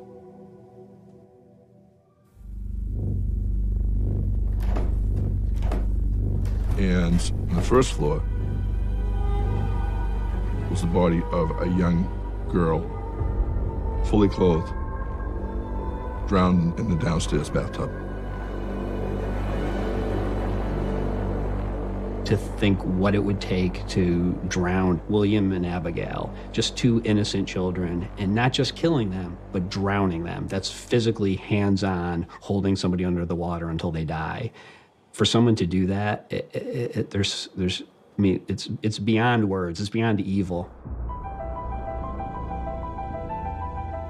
Andrew Gustafson was an attorney. He was married to Priscilla. She taught Sunday school and kindergarten. She was well-liked in the community. And they seemed like they had an idyllic life. But as a homicide detective, you have to start from the very closest circle to the people who knew the victim. In this case, no one was above suspicion. While police checked out Andrew Gustafson's alibi, almost immediately word spread. I mean, Townsend, Massachusetts is small town America, even though it's only 30 miles outside of Boston. This is kind of Americana. A lot of the cemeteries in this area go back to the 1600s, and so it has a really long history. It's a safe, quaint little New England town. And Townsend only had, in the 80s, probably 10,000 people. This is your home for original reporting. The murder was so horrific, it drew the attention of the Boston media, some national media, and the media descended upon that little town. Everywhere you turned, there was a sense of fear, a sense of, am I safe in this little town that I grew up in? People were locking their doors. If they owned guns, they were making sure they were loaded. Everybody was looking out for their neighbors. People were looking out for anything suspicious. The entire area was on edge.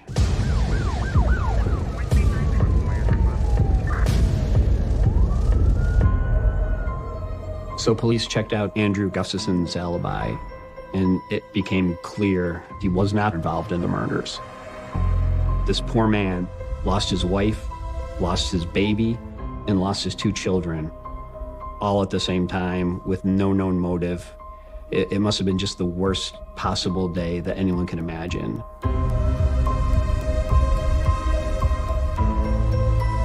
So Andrew Gustafson spoke to the police, and he recalled that there were things missing from the house, and they'd had a burglary in recent days prior to the murders where a cable box had been missing, where there'd been a glass of beer or a drink left out in the house. Things that didn't seem that serious at the time now took on importance. Police knew that there'd been a string of burglaries in the area. So when Andrew Gustafson told the police about the prior burglary, immediately they thought these might be linked. The police had a working theory that Priscilla and William had come home and caught the burglar there, and that this had been an impulsive crime. Abigail came home later. She was the last one killed. Police were looking at this as possibly just being an interrupted burglary. But everybody knew that we had a killer on the loose.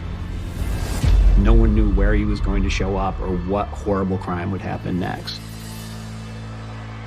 During that time, I was a police lieutenant from the town of Pepperell, Massachusetts. When I heard of the murders and the nature of the murders, it sounded like something Daniel LaPlante would do. And I think he was entertained by such things. We had already arrested him on the charges of kidnapping. He was certainly a person of interest based on his violent past. But this guy is a juvenile. Daniel LaPlante was only a 17-year-old boy. But he was no ordinary teenager. He was a dangerous individual, cold, calculating, a very, very smart young man. He was on a path of escalation. His criminal acts went from routine breaking and enterings to the most sinister and bizarre acts that I had ever experienced.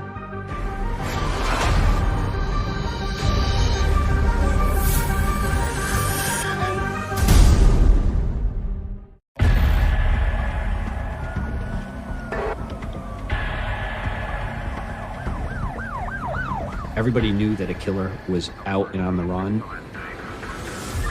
and everybody was looking over their shoulders. Police told people to stay indoors. They told people to keep their doors locked. Police had no idea what was motivating the killer. The fact that there'd been a string of local burglaries seemed like it was related because of the prior burglary in the Gustafsons' home. But were these even related to the burglaries? They really had no idea. We developed a list of the usual suspects.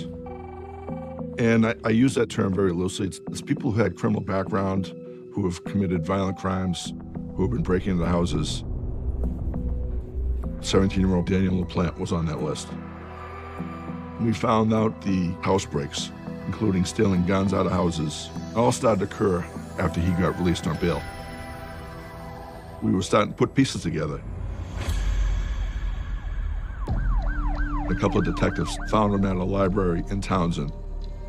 So they went and spoke to him, and they didn't have a great feeling on the interview.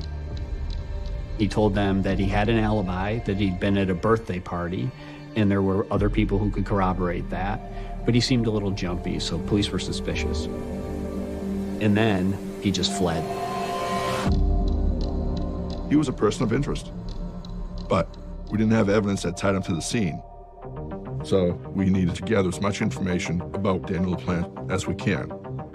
He had committed crimes in Townsend as a juvenile, and also in Pepperell, which is a neighboring town. He was arrested, was out on bail for the crimes he had committed in Pepperell. Frank Bowen lived in Pepperell, Massachusetts. He was a bus driver, and he lost his wife to cancer in 1986. He had 2 daughters. Tina was a teenager in high school, and she had a younger sister, Karen.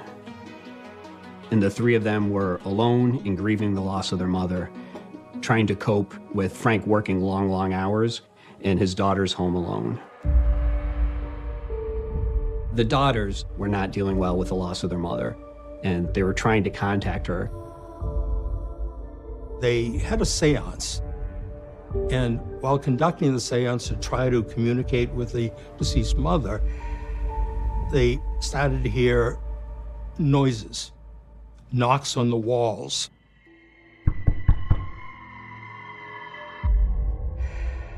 And they felt that it may be a signal from their deceased mother.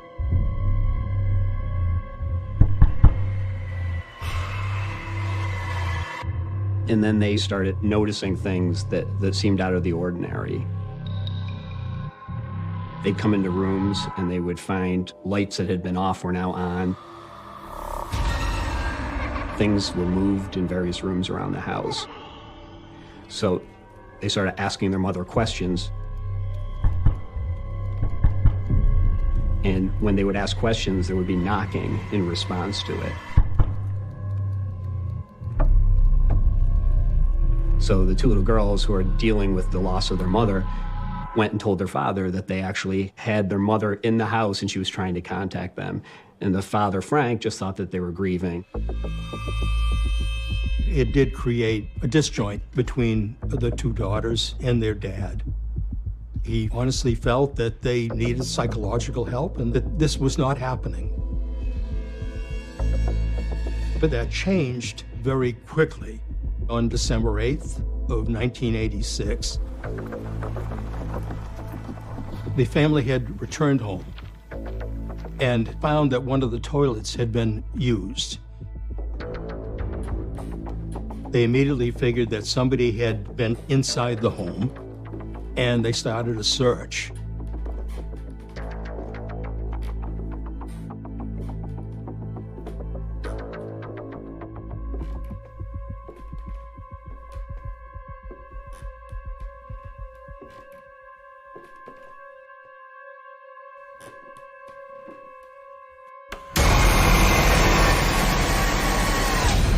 When he got up into his bedroom, Frank finds a man in there wearing this oversized coat in war paint, carrying an axe.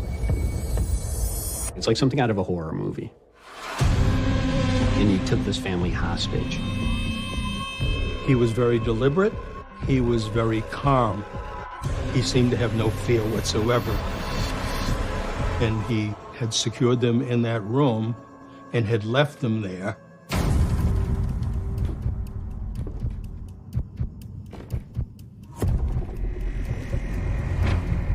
At that point, one of the daughters escaped, was able to go next door, report the kidnapping, call the police, and we arrived.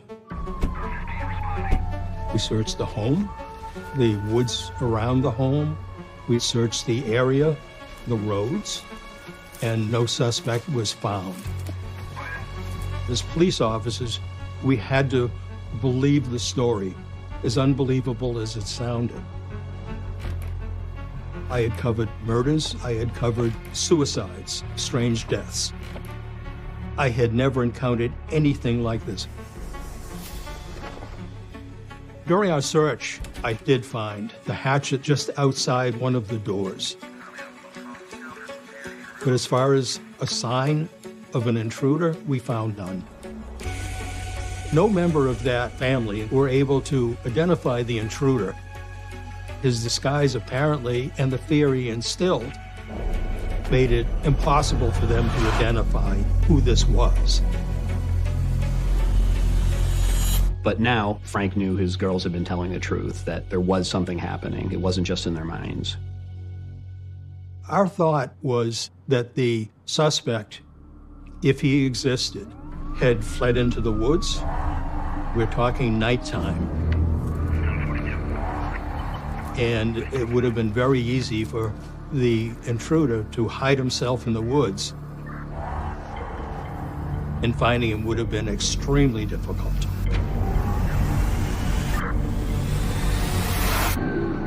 The family didn't want to be back in the house, understandably. The girls were just terrified, so immediately they went and just stayed in a hotel because they knew they couldn't sleep in that house again.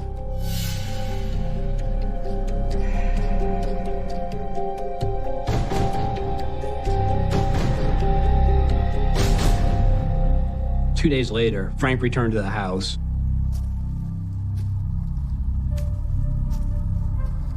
And as he was approaching, he saw something.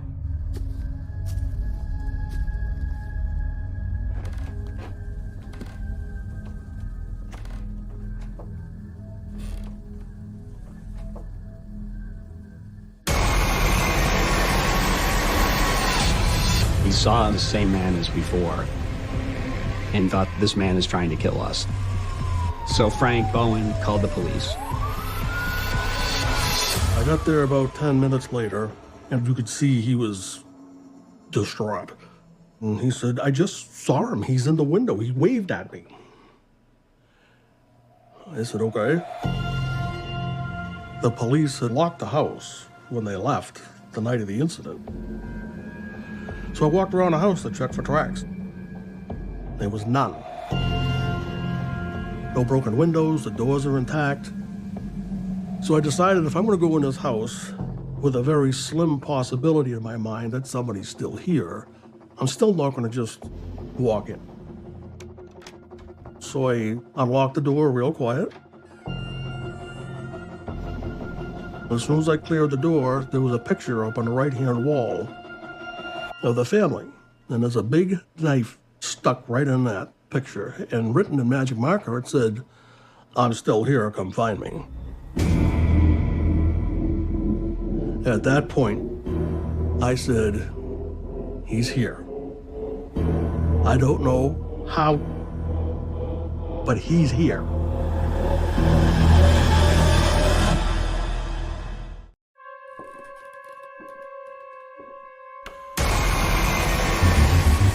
This was terrifying for this family. An intruder had been in the house and had held the family hostage. And now he's back again. He won't give up.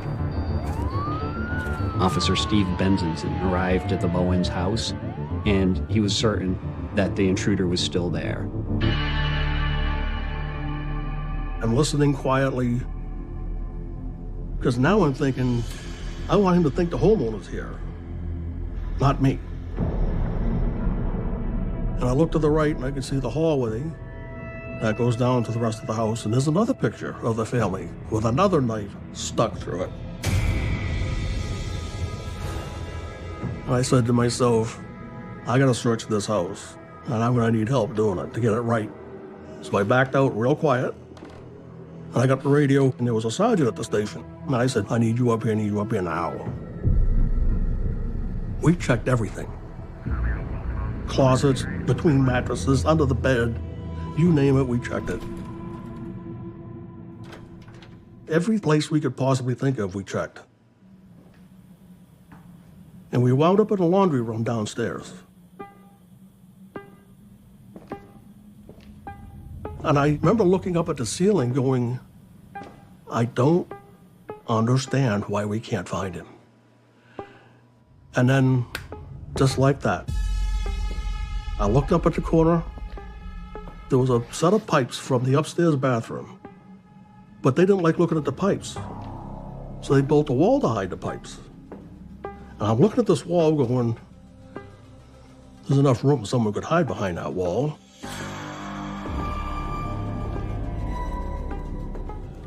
As soon as I walked over there and turned on the light, I saw there's a 4-foot pile of dirty clothes right there, and nobody stacks dirty clothes behind a false wall.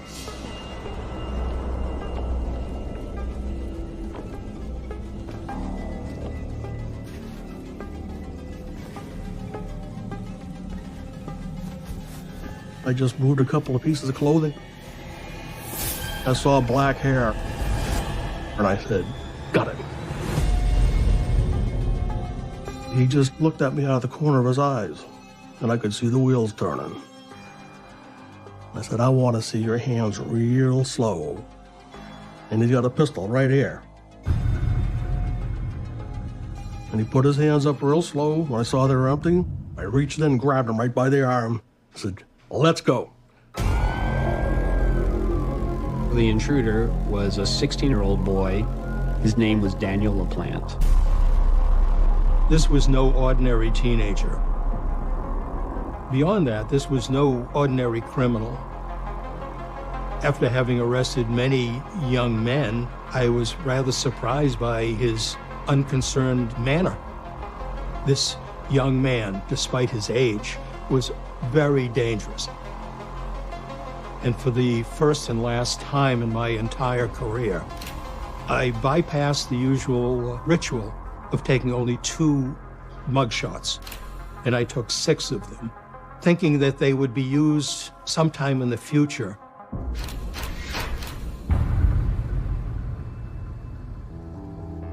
So Daniel suffered a lot of abuse as a child. He was abused by his father, his psychiatrist, by other people, sexually and physically and psychologically, for a long period of time, and he displayed really troubling behavior from an early age. He was a loner. He was somebody who didn't know how to deal with other human beings, and that only got worse with time.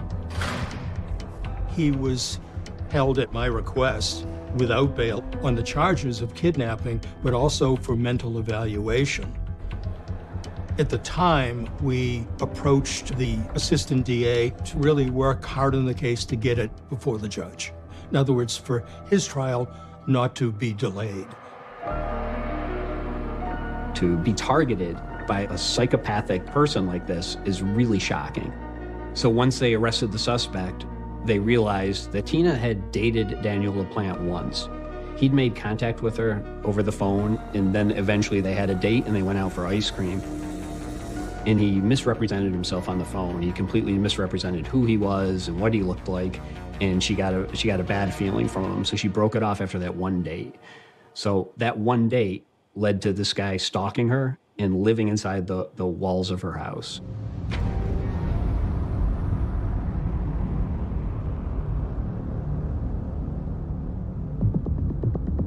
Daniel was in and out of that house for 6 months.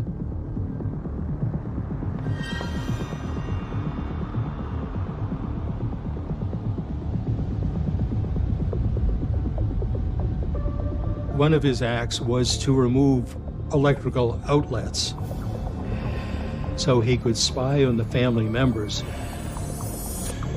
And he was able to see when they vacated a room, leave his hiding space, and create these disturbing acts that would get the girls to fight among themselves and to tell their dad these stories of milk being drank, channels being changed. And it would allow him to slip back into his hiding place.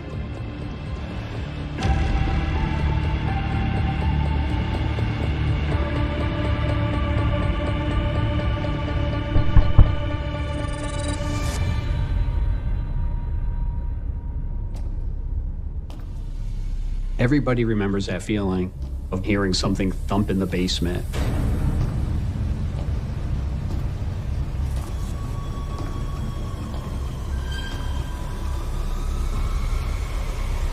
Thinking it's a monster, thinking somebody's hiding in the closet.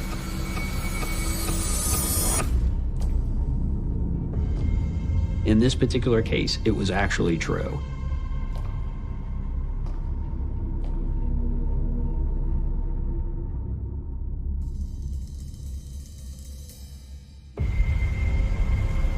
It's terrifying that a single date just going out for ice cream and not progressing beyond that is going to turn into somebody breaking into your house and then tormenting you for months. Whatever his plan was, whether it was to rape one of the daughters, whether it was to kill all 3 people, I can't be sure. So Daniel LaPlante was sent to Bridgewater Hospital for psychiatric evaluation. And after that evaluation, he was diagnosed with antisocial personality disorder, and he was put into juvenile detention. And everybody felt they should be safe.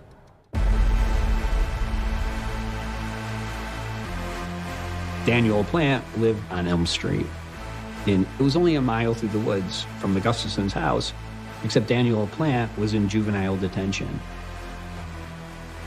Or so they thought. When he turned 17, the judge decided that he should be tried as an adult. And when Daniel LaPlante was charged as an adult, he was able to get bail. He was brought before the judge not to be tried, but on a bail hearing.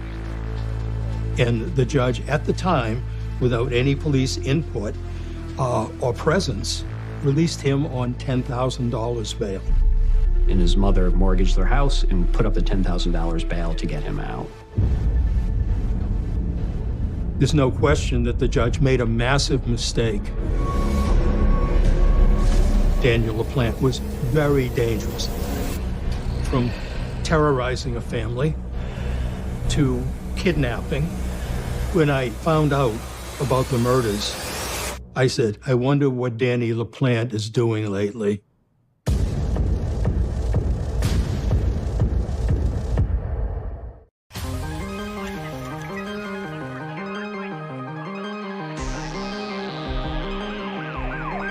Homicide investigators had this other violent, strange, bizarre crime with Daniel LaPlante living a mile from this triple murder.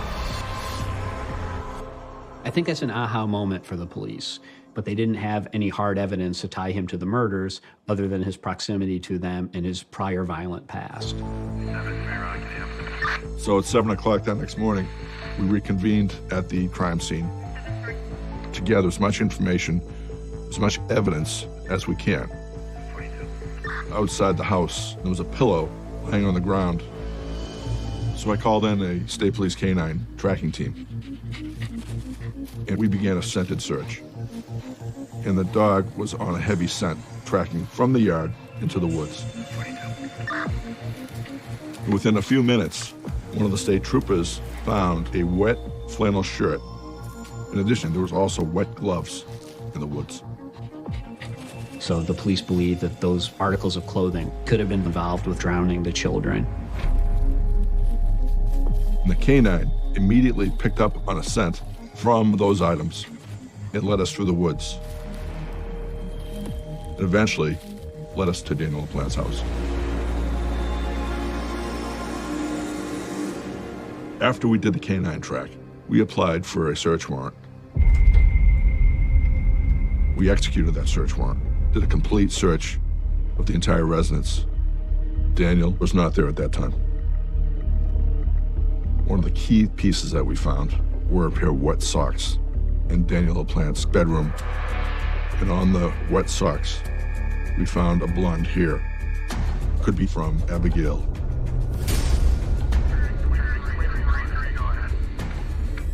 In addition to that, we found some bullets.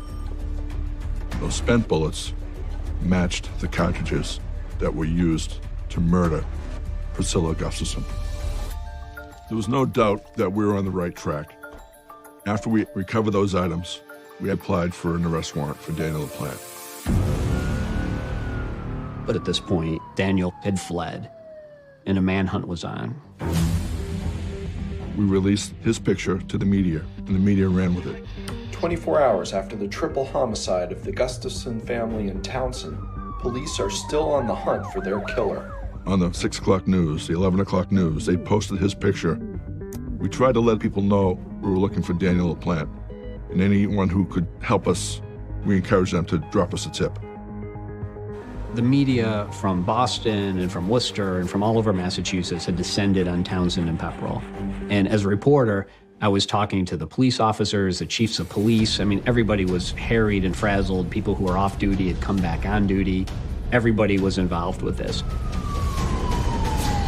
For the first time in my police career, and the last time, I put on my bulletproof vest. I felt Daniel would head to Northwest Pepperell because he knew it well.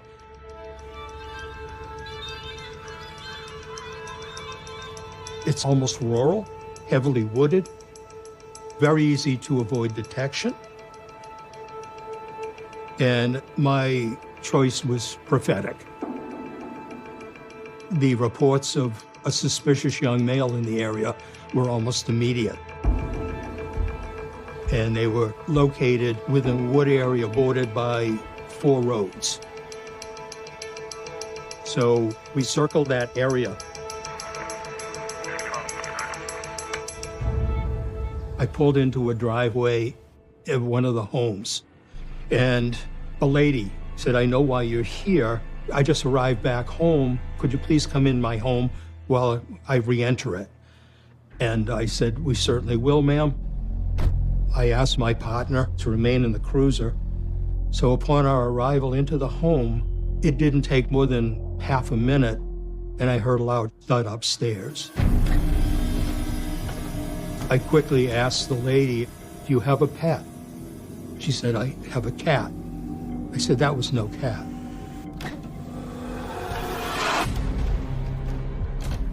Upon getting to the top of the stairs, I found a 16-gauge shotgun lying at my feet with the bolt closed, so assuming it was loaded. I believe that was the sound of the thud that I heard. We did a thorough search of the entire home. He had fled from an upstairs window, had jumped onto the garage, into the woods behind the home, and had taken flight. His goal was to take me out with a 16-gauge shotgun. I believe what deterred him was the presence of my partner in the cruiser. The husband of the house did indicate that the shotgun was his, but he indicated that a handgun was missing and also a belt of ammunition, and it was obvious that the intruder was attempting to arm himself. Everybody knew that the killer was running around, and the police were everywhere. Every time somebody saw something move in the woods, they'd call it into the police. People are locked into their homes in total fear, and they should have been. They absolutely should have been. When you kill 3 people, there are no bounds anymore. There was a real danger of him not just abducting anybody, but he would have killed them. People knew they had to try to catch him before somebody else died.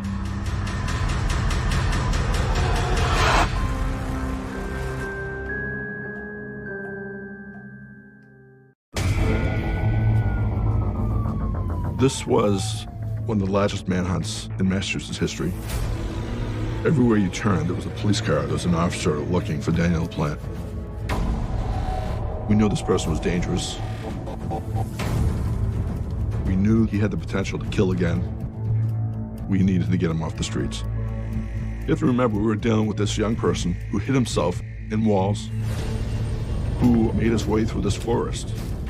So this person was skilled at avoiding detection.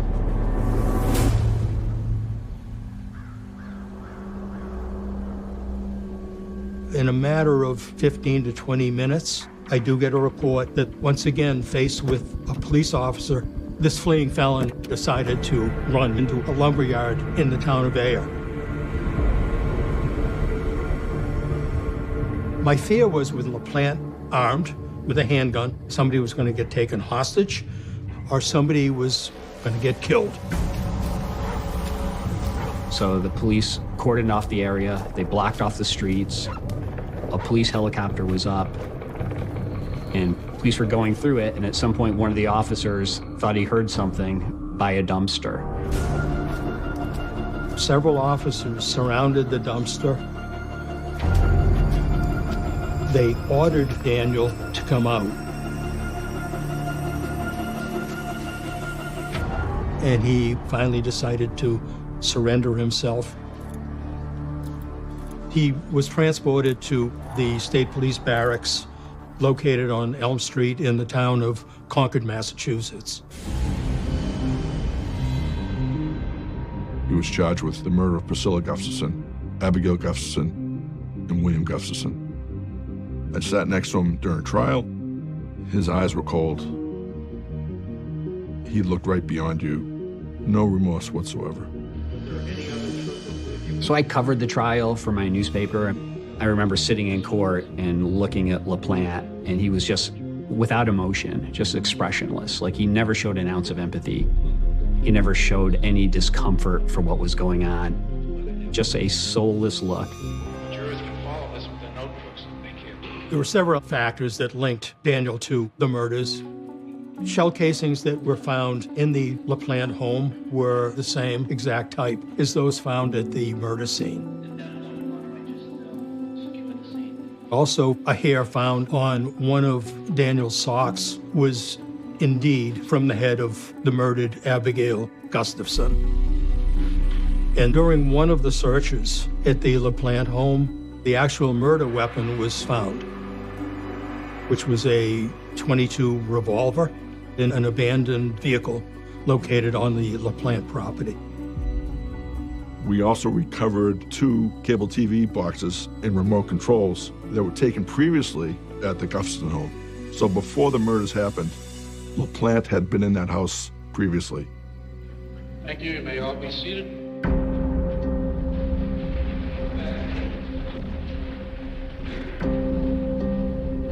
At the courtroom, ironically located at the intersection of Elm Street and Gorham Street, the jury found Daniel LaPlante guilty of the murder of 3 members of the Gustafson family. Guilty of murder in the first degree. He was sentenced to 3 consecutive life terms with no chance of parole. You're looking at somebody, perhaps, if such a thing exists, being totally evil. The lead investigator told me, "Tom, have you seen how Elm Street keeps popping up on this?" You know, his residence on Elm Street, he gets taken to the state police barracks on Elm Street in Concord. He's prosecuted, found guilty at the courthouse at the corner of Elm Street in Lowell, Massachusetts. There are 7 total Elm Street connections in this LaPlante saga, which is quite bizarre. Was justice served here? I guess under the law, justice was served. But how can you ever recover from losing your wife and your 2 children and your unborn baby? So he was off the streets. But as far as the Gustafson family goes, I can't answer that question. You know, a case like this is just so terrible, it's just so awful that people never get over it. Like, it's a kind of thing that makes people pause and really think, how could one human being do this to another? I've never forgotten it. You know, I covered it as a reporter, but I've never forgotten this case. It was evil showing its face. 2 beautiful children, another one on the way, and this terrible person broke into the house and ended it for no reason, just killed these people. There was no real motive that we ever uncovered, other than the fact that they walked in when he was in that house. This person was cold and evil personified.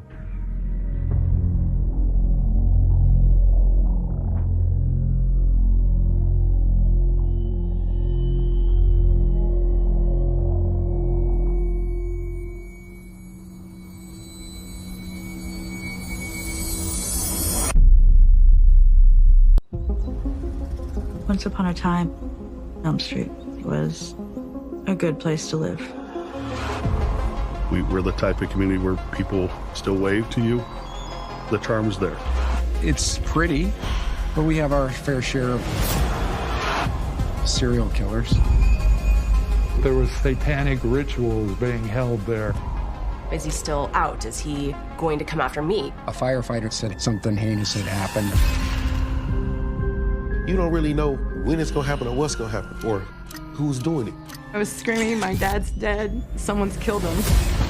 Evil took over that night. Being aware of the danger out there. I don't know that I've ever seen a broadsword like that. I don't see them as human. I see them as vermin. Detectives found things that were beyond their wildest nightmares.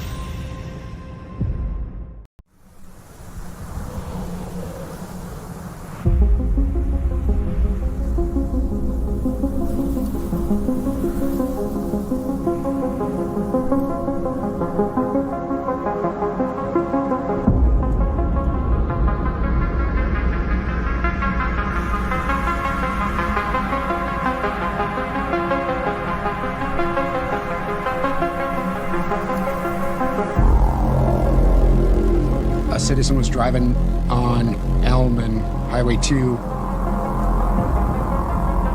where he saw smoke coming from the house.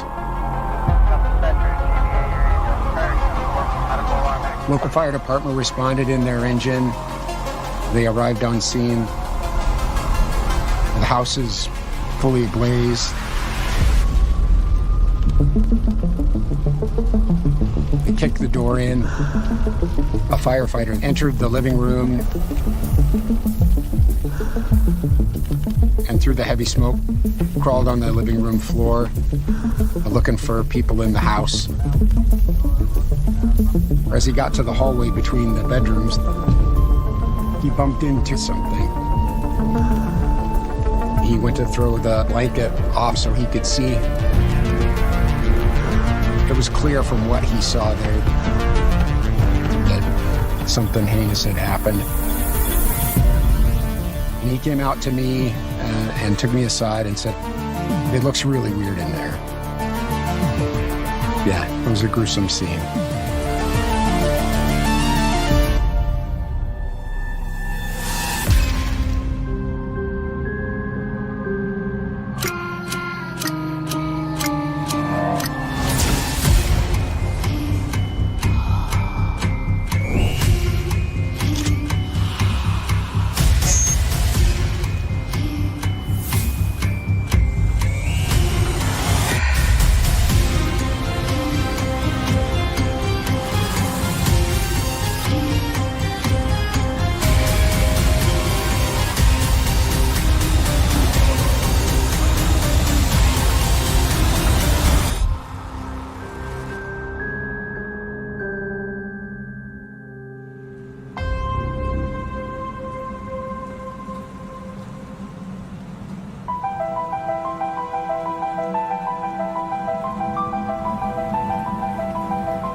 February 28th of 2008, I was the lead detective working for the Spokane County Sheriff's Department at that time.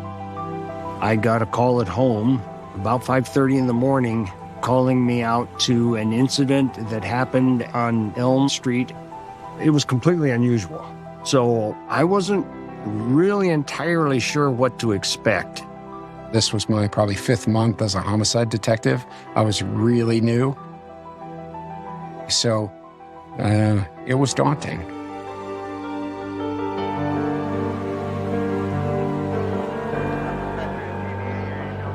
When I first got there, the house was smoking still. There was firemen coming in and out. I went in through the front door. There was just a haze through the house, which kind of gave it a little bit of a haunted house effect. Once I got in there, the whole scene, the way it was laid out, and I said, yeah, I don't care who you are. It's something that you don't forget. All of the pictures had been removed from the wall and purposely placed face down on top of the couch, which led us to believe that it might be some ritualistic thing.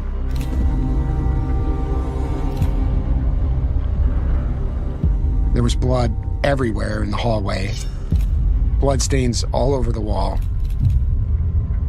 It was impossible to get into the hallway without stepping in some form of blood pool.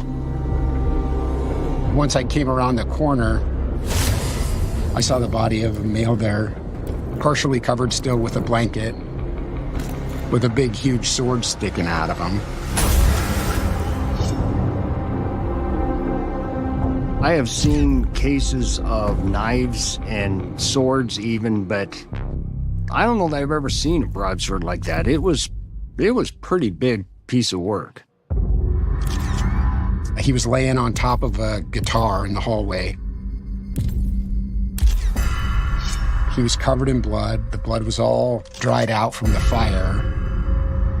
Clearly visible to me at the time was a huge incised wound to the side of the head right here, and a huge incised wound right to the side of the neck. I wasn't sure the sword was the murder weapon, but it was clearly some kind of sharp implement, like a knife.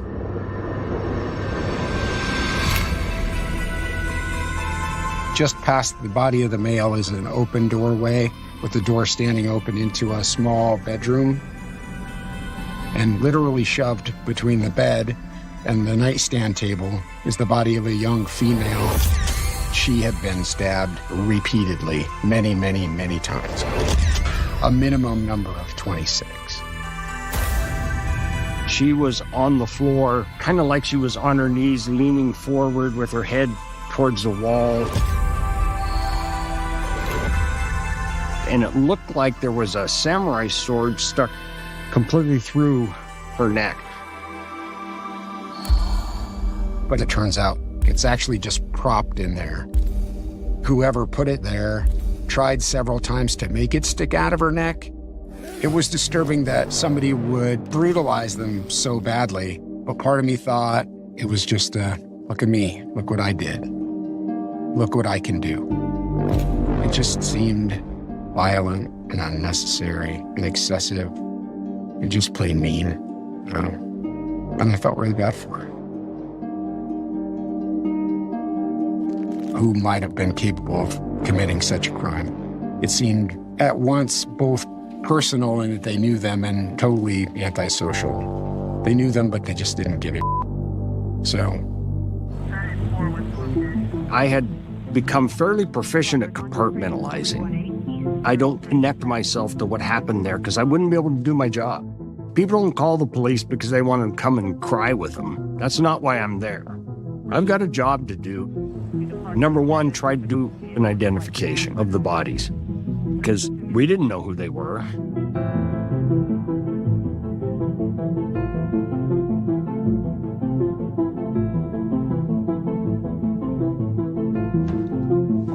The nature of the posing, the nature of the injuries just seemed to have a bizarre feel to them. I've had training on ritualistic killings before, and some of the things that you saw in this scene were similar to what they teach us. Just actions for action's sake. No purpose behind them other than to just gratify the doer. The supervisor of the forensic unit came out and said, "Boy, we have gold." I said, "Oh, do tell." She said, "There is a bloody fingerprint on the inside of the back door." I said, "I want to find whose print that is." That leads me to a suspect. That is what we call a clue. We're just going to take the whole door down to the forensic unit for fingerprint processing to swab the blood samples and all of that stuff that we needed to do to process that door. We're going to do it right away. So as we finished examining the scene in the house, the homeowner showed up. Lori, she's standing out front of the house that's clearly burnt. She was clearly upset. So I ran up, and I think my daughter was there. And we ran up to the line. It was creepy, it was eerie. There was cops everywhere. One of the detectives came over and asked to talk to my mom. It was just so weird. Like, it was such a weird thing to hear. He said, "Did you have any weapons in the house?" do you own any knives and swords? I go, why? He said, well, we just need to know. I go, well, yeah, my other son kind of collects them. He's got a display on his wall. And he goes, okay. And they left. And then we're sitting there just freaking out. Why would they ask me that? My phone rang early in the morning, and I believe it was my son-in-law, Ian, and said, the house is on fire on Elm Street. You need to come now. My daughter, Katie, she goes, Mom, there's someone in there. There's a deceased person inside. And of course, we were counting people down that we knew could have been there, but they were okay. We knew from talking to Lori that Lori lived in the house. It was her house. Her son Tanner lived there as well. There was a lady who lived downstairs who was the approximate age of the woman who was in the bedroom. I got a call from an unknown number, I believe, and it was the police to make sure that I was alive, which was weird.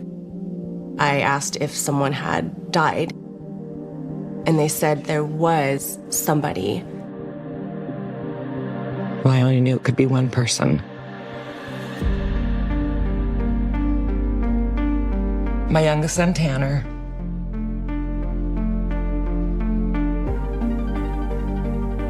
I'm standing like 5 feet behind my mom,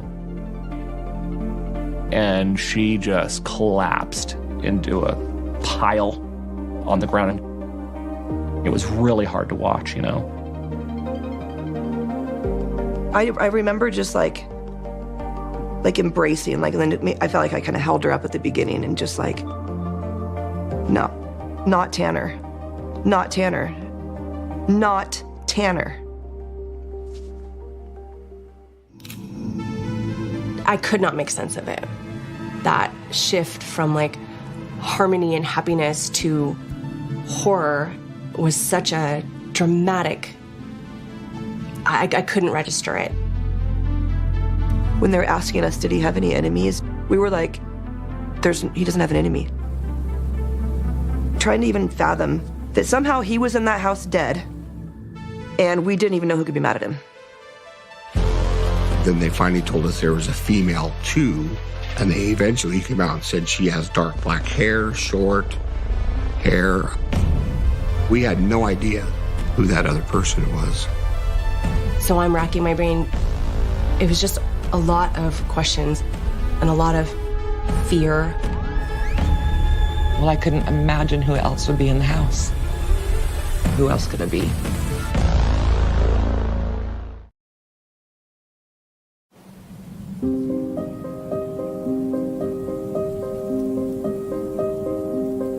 Spokane is located on the eastern part of the state of Washington. Spokane City is the largest metropolitan area really on this side of the state, this side of the Cascade Mountains. It's pretty, but we have our fair share of serial killers. So we've had lots of those over time. Green River Killer in Seattle. Yates here. And several others.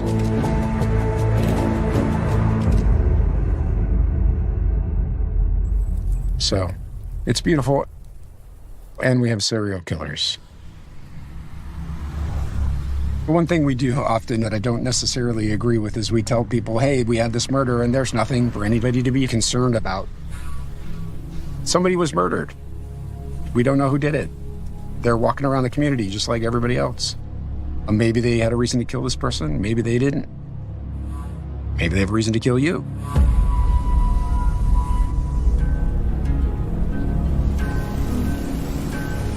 The part of the whole experience that was the worst for me was the police officer saying, nonchalantly, mind you, you're gonna have people coming in here like knowing it's a murder scene, like kids, and they're gonna rummage through stuff and be like, oh, cool. You better board the house up and take anything out of there that you want. And here's a card for the cleanup crew, because they don't clean anything in the house. The violence that was there is untouched. It's a Halloween murder show scene in there. So we came back to the crime scene as it was getting dark. There was no power in the house.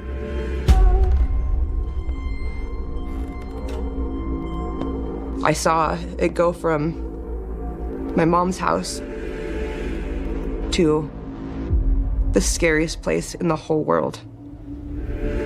I remember just like having light kind of flash over certain areas and just being like, oh my gosh. I mean, there was blood everywhere. I remember standing where Tanner died, looking at the huge pile of blood that was there. And the streaks on the wall. I kept thinking to myself, this is like something from Halloween. It was dark, it was horrible. It was one of the worst experiences of my whole life. We went down into that basement, but now it was pitch black. And I heard a sound. It was like a dunk, doink, doink. And I couldn't tell what it was. And I'm looking around with my flashlight. And I go back to this little nook. And my mother's exercise ball was on the ground. And it was right below where Tanner had been murdered. His blood had saturated all the levels of the floor and were coming down, and they were dripping from the ceiling, and they were hitting that ball like candle wax. It's just surreal.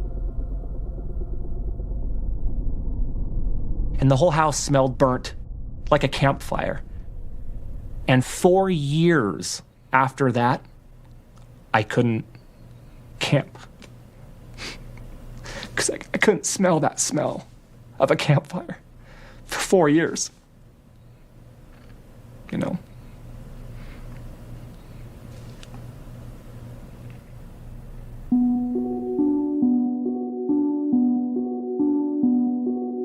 Tanner was our youngest child. He was just a great son. There's a lot of memories of Tanner. Road, yes, they're on the road. He's steering right now. No. We were coming out of my parents' driveway where I was raised out in the country, and he always wanted to get on my lap when we would drive that big Suburban. Straight ahead now. See the road?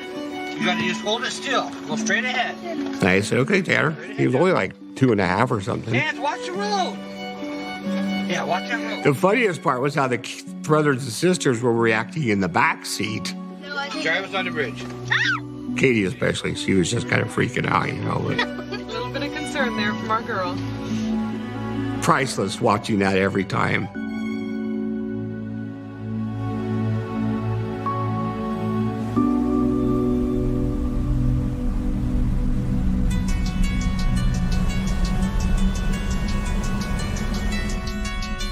The first part of figuring out who killed somebody is figuring out who they killed. But we still had no idea who the young girl was. When we searched the bedroom near the body of the female, we found a credit card with a name on it.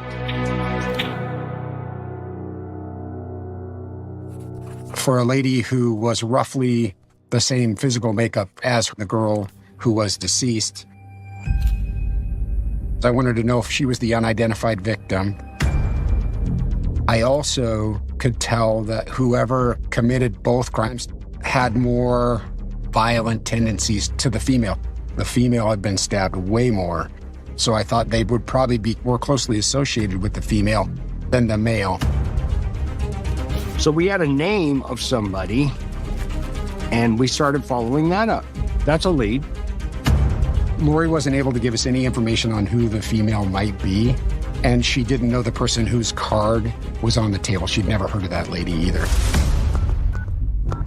In the process of trying to find the lady whose name was on the card, we ended up calling some numbers and spoke to a guy who identified himself as her husband.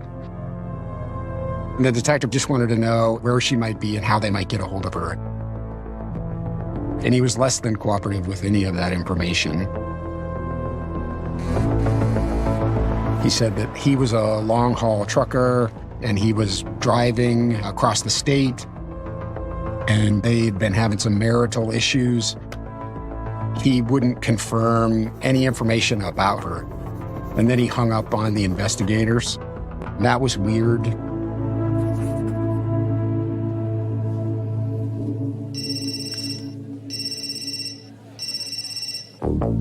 But later, the lady, she actually called us. And she was fine.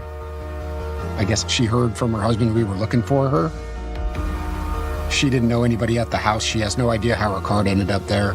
So we could rule her out as the decedent and consequently her husband out as the suspect. As to who this girl was, just from physical appearance alone, she was quite disfigured, so it's hard to say for sure. She didn't have fingerprints on file, so we couldn't identify her with fingerprints, which is generally how we do it. We needed to find out who this person was pretty quickly. It was clear from what we saw that that person was likely going to reoffend. I did have to question, is this a serial killer? Is this somebody that I need to be afraid of? Is he still out? Is he going to come after me because I didn't come home? Or come after Lori because we were the survivors?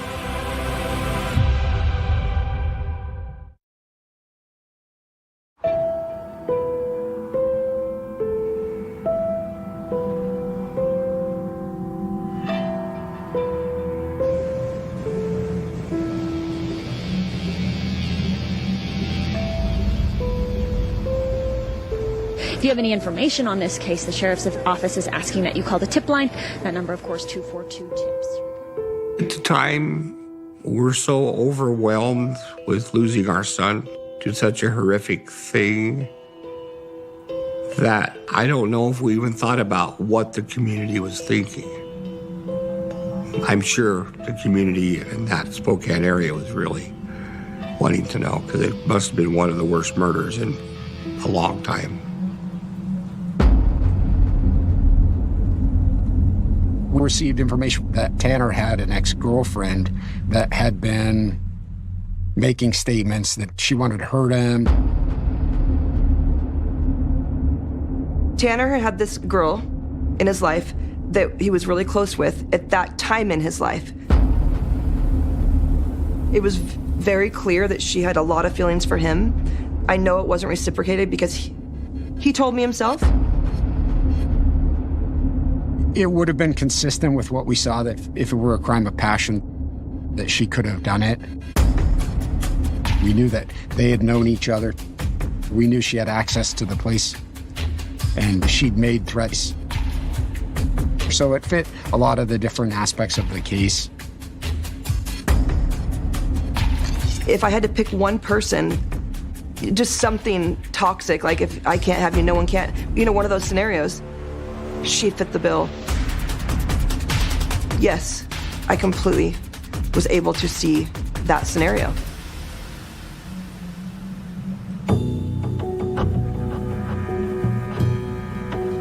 We wanted to find Tanner Pell's ex-girlfriend and talk to her and figure out where she was and try to alibi her out or include her as a suspect.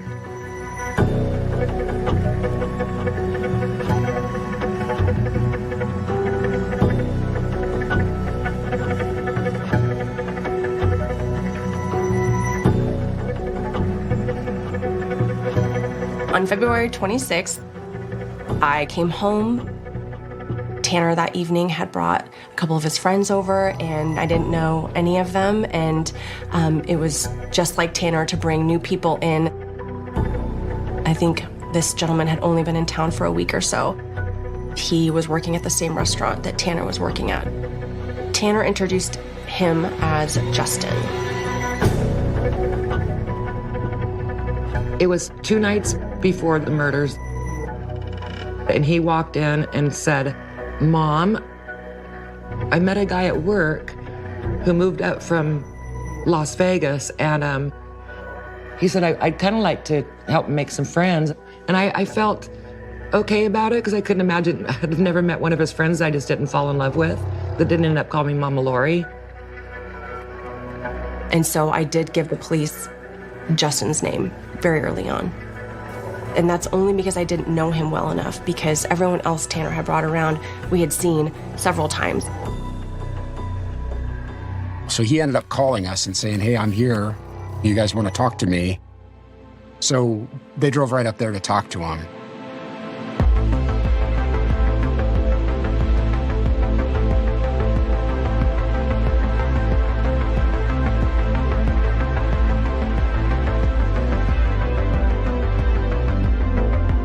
Sarah was just lovely and kind. She was kind of in the background. She wasn't really a part of a lot of the discussions because she didn't know everybody.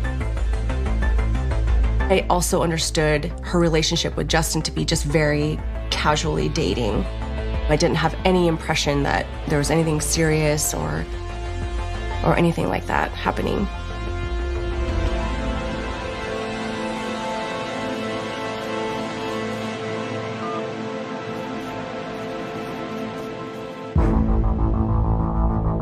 I was interested in finding her because I wanted to know if that was her, to see if she was the unidentified victim. Well, it could be, it might not be. But at a bare minimum, that person has some questions to answer. I thought perhaps if that's who that was, that the person who did the murder might be more associated with her than with Tanner.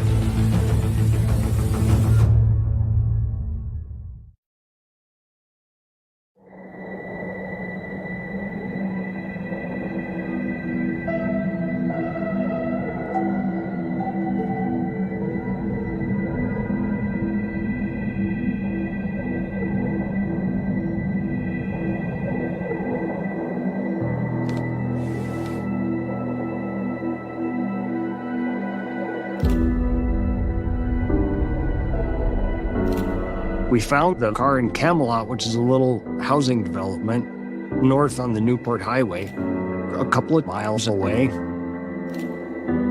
And they found blood on the inside. So we were comfortable once we saw that. This is definitely who it is. And the medical examiner determined that it was Sarah Clark.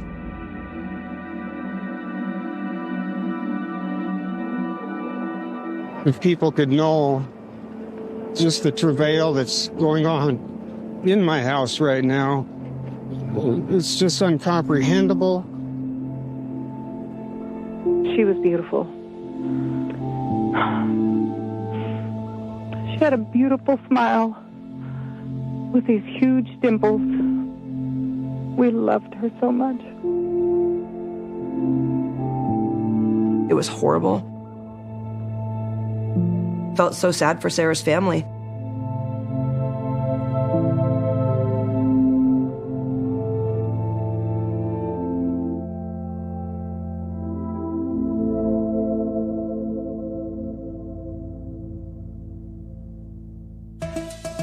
Sarah's car was found in Camelot, where the Camelot Park is. Justin Crenshaw lived with his sister in that same housing development 5-6 blocks away or so, I would guess. The point is to find out who has the opportunity, what does the evidence tell you, where does it lead you, and go that way. At that point, we were able to rule out Tanner Pell's ex-girlfriend because she had nothing to do with it. There was no evidence that pointed to her there, which left us with Justin Crenshaw. So I sent a couple of detectives up to talk to him. They made contact with Justin, and then the detectives talked to the sister. She was concerned because he didn't seem very concerned at all about what might have happened at the house. Well, it just seemed odd to her. And she knew he had violent tendencies, and she knew he'd been in trouble with the police before. She was concerned that he might have had something to do with it. Tanner had said I know he's been in some kind of trouble before, but, he was just a kid that looked like Tanner. You just think, might not be a great kid, but when I went to sleep, I'll never forget it. I had a bad feeling, no doubt about it. I'm racking my brain trying to figure out, should there have been a red flag? Is there something that I missed? I definitely went back to that evening and thought about all the different conversations and all the different dynamics and things that I maybe blew off that I should have given more thought to. Like when Justin was telling me about his gunshot wound, or that he was not going to take any of his organs with him when he died. Just sort of those weird things. Running his history, you could see that he'd been arrested in Las Vegas. He had stabbed a guy or cut a guy or something when he was younger. So we contacted Las Vegas. As it turns out, he had prints on file, and they in fact did fax a set of prints up to us. But they did not compare to the one we had on the back door.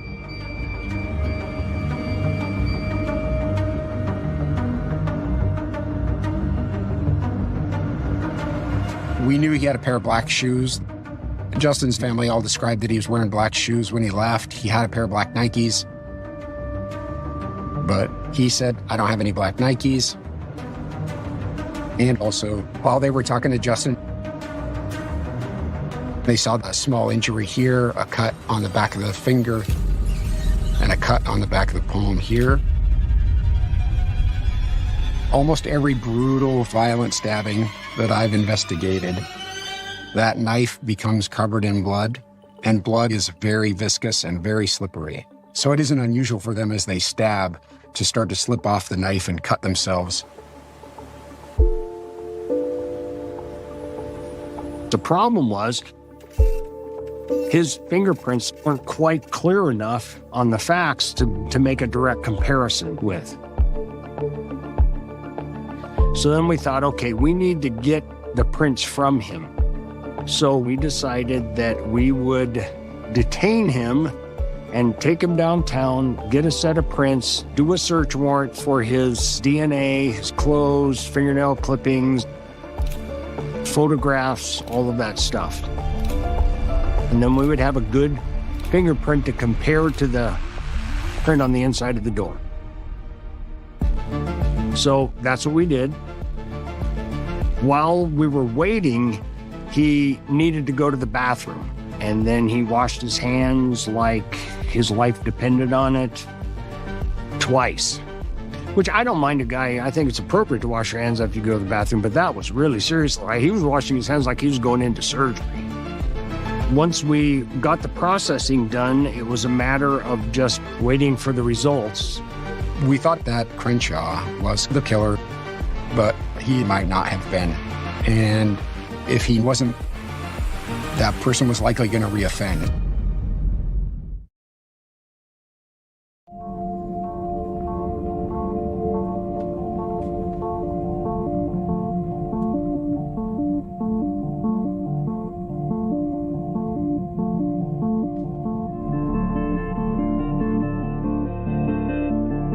We got the results back from the forensic unit supervisor, and she said that bloody fingerprint is Justin's left little finger.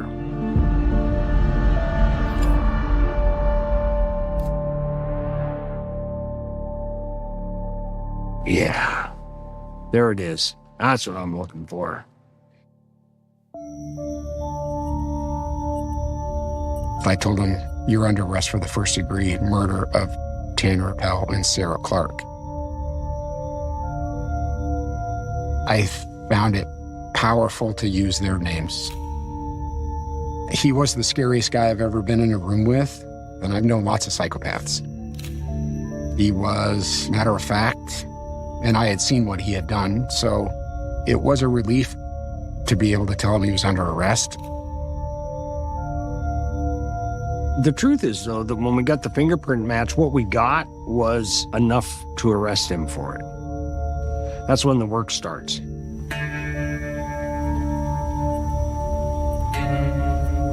The deputy found a knife out on the road, maybe a mile away. It was right between where the murders occurred and where he ended up in Camelot. And it had blood on it, and it was believed to actually be the murder weapon, which was pretty remarkable. Which turned out to be Tanner's favorite chef knife. We also sent a couple guys up to go through his aunt's house, looking for where the black Nike shoes were, which we found. He said, I don't have any black Nikes, because it turns out they were covered in blood.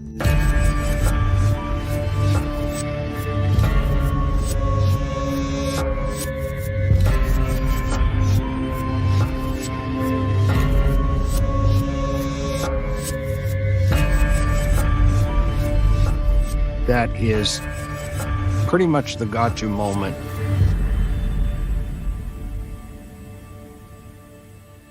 Good evening. He's been in Spokane for just 2 weeks. But tonight, Justin Crenshaw is in jail accused of killing 2 people in North Spokane. Both victims had apparently been killed with a cutting instrument. Justin Crenshaw had little to no response as the judge read the graphic details of the accusations against him. The judge gave Crenshaw 4 chances to speak. He declined. No, thank you. I don't want to take anything away from any of the families.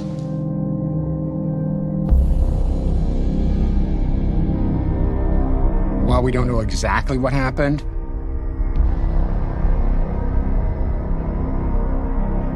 it appears that Justin Crenshaw was alone in the bedroom with Sarah Clark, and some argument broke out in there.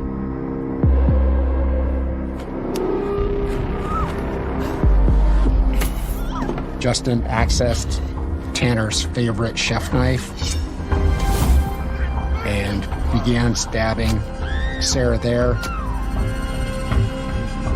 Tanner, who was most likely playing guitar, heard the commotion and came to the bedroom to assist, at which point he was attacked by Justin Crenshaw, who stabbed him several times, killing him right there. And then he went back to finish killing Sarah Clark. And then spent lots of time in the house, putting the pictures down, taking items that he found in the house, and stabbing their bodies with it. Doing things that made no sense except just to be brutal and just to enjoy himself simply for gratification. And trying to burn the house down because he knew there was lots of evidence that pointed to him there. When I talked to him about what I had seen him do, he was as casual as talking about football. He'd basically cut the head off his girlfriend and killed his best friend and then stuck stuff in him for no reason other than to be cruel, and didn't give a shit. He will kill you and not even care.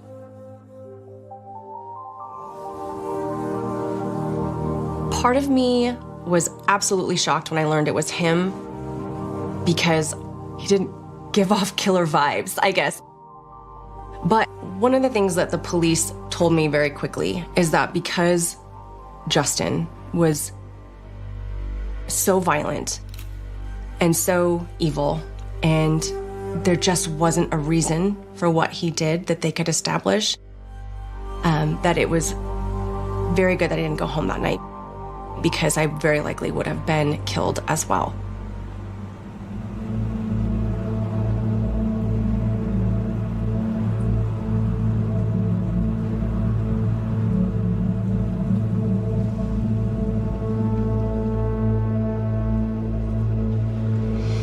We didn't see him officially until the trial. being in that courtroom with him and you're so close. I hated seeing him. He was smirking a lot, like often those kind of people do. And I just kept looking at his hands on the stand. And I just kept thinking, those hands were here. I just couldn't stop looking at him. And I just think, man, those hands took that life away.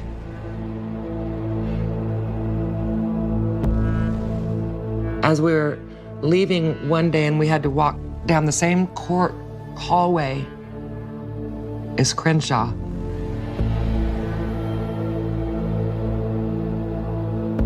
He like darted towards me and got like this close to my face and did like the wink wink and to my face. He goes like they like took him to the ground. Mind you, I was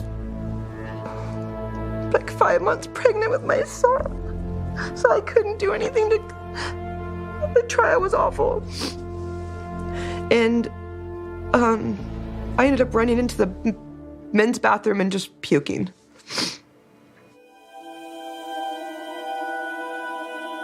Justin Crenshaw was convicted of first-degree premeditated aggravated murder of Sarah Clark and Tanner Pell. And his only available sentence, since we don't really use the death penalty here in Washington anymore, is life without the possibility of parole. So he's incarcerated until he dies.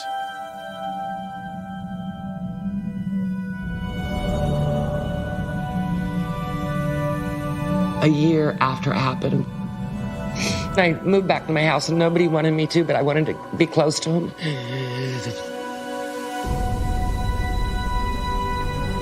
I want him to be here. I want to talk to him every day. Everybody has their way of remembering, and I think how they want him to be remembered is, and me too, is the only way he can be is beautiful. Mom, I love you so much. Have a wonderful day.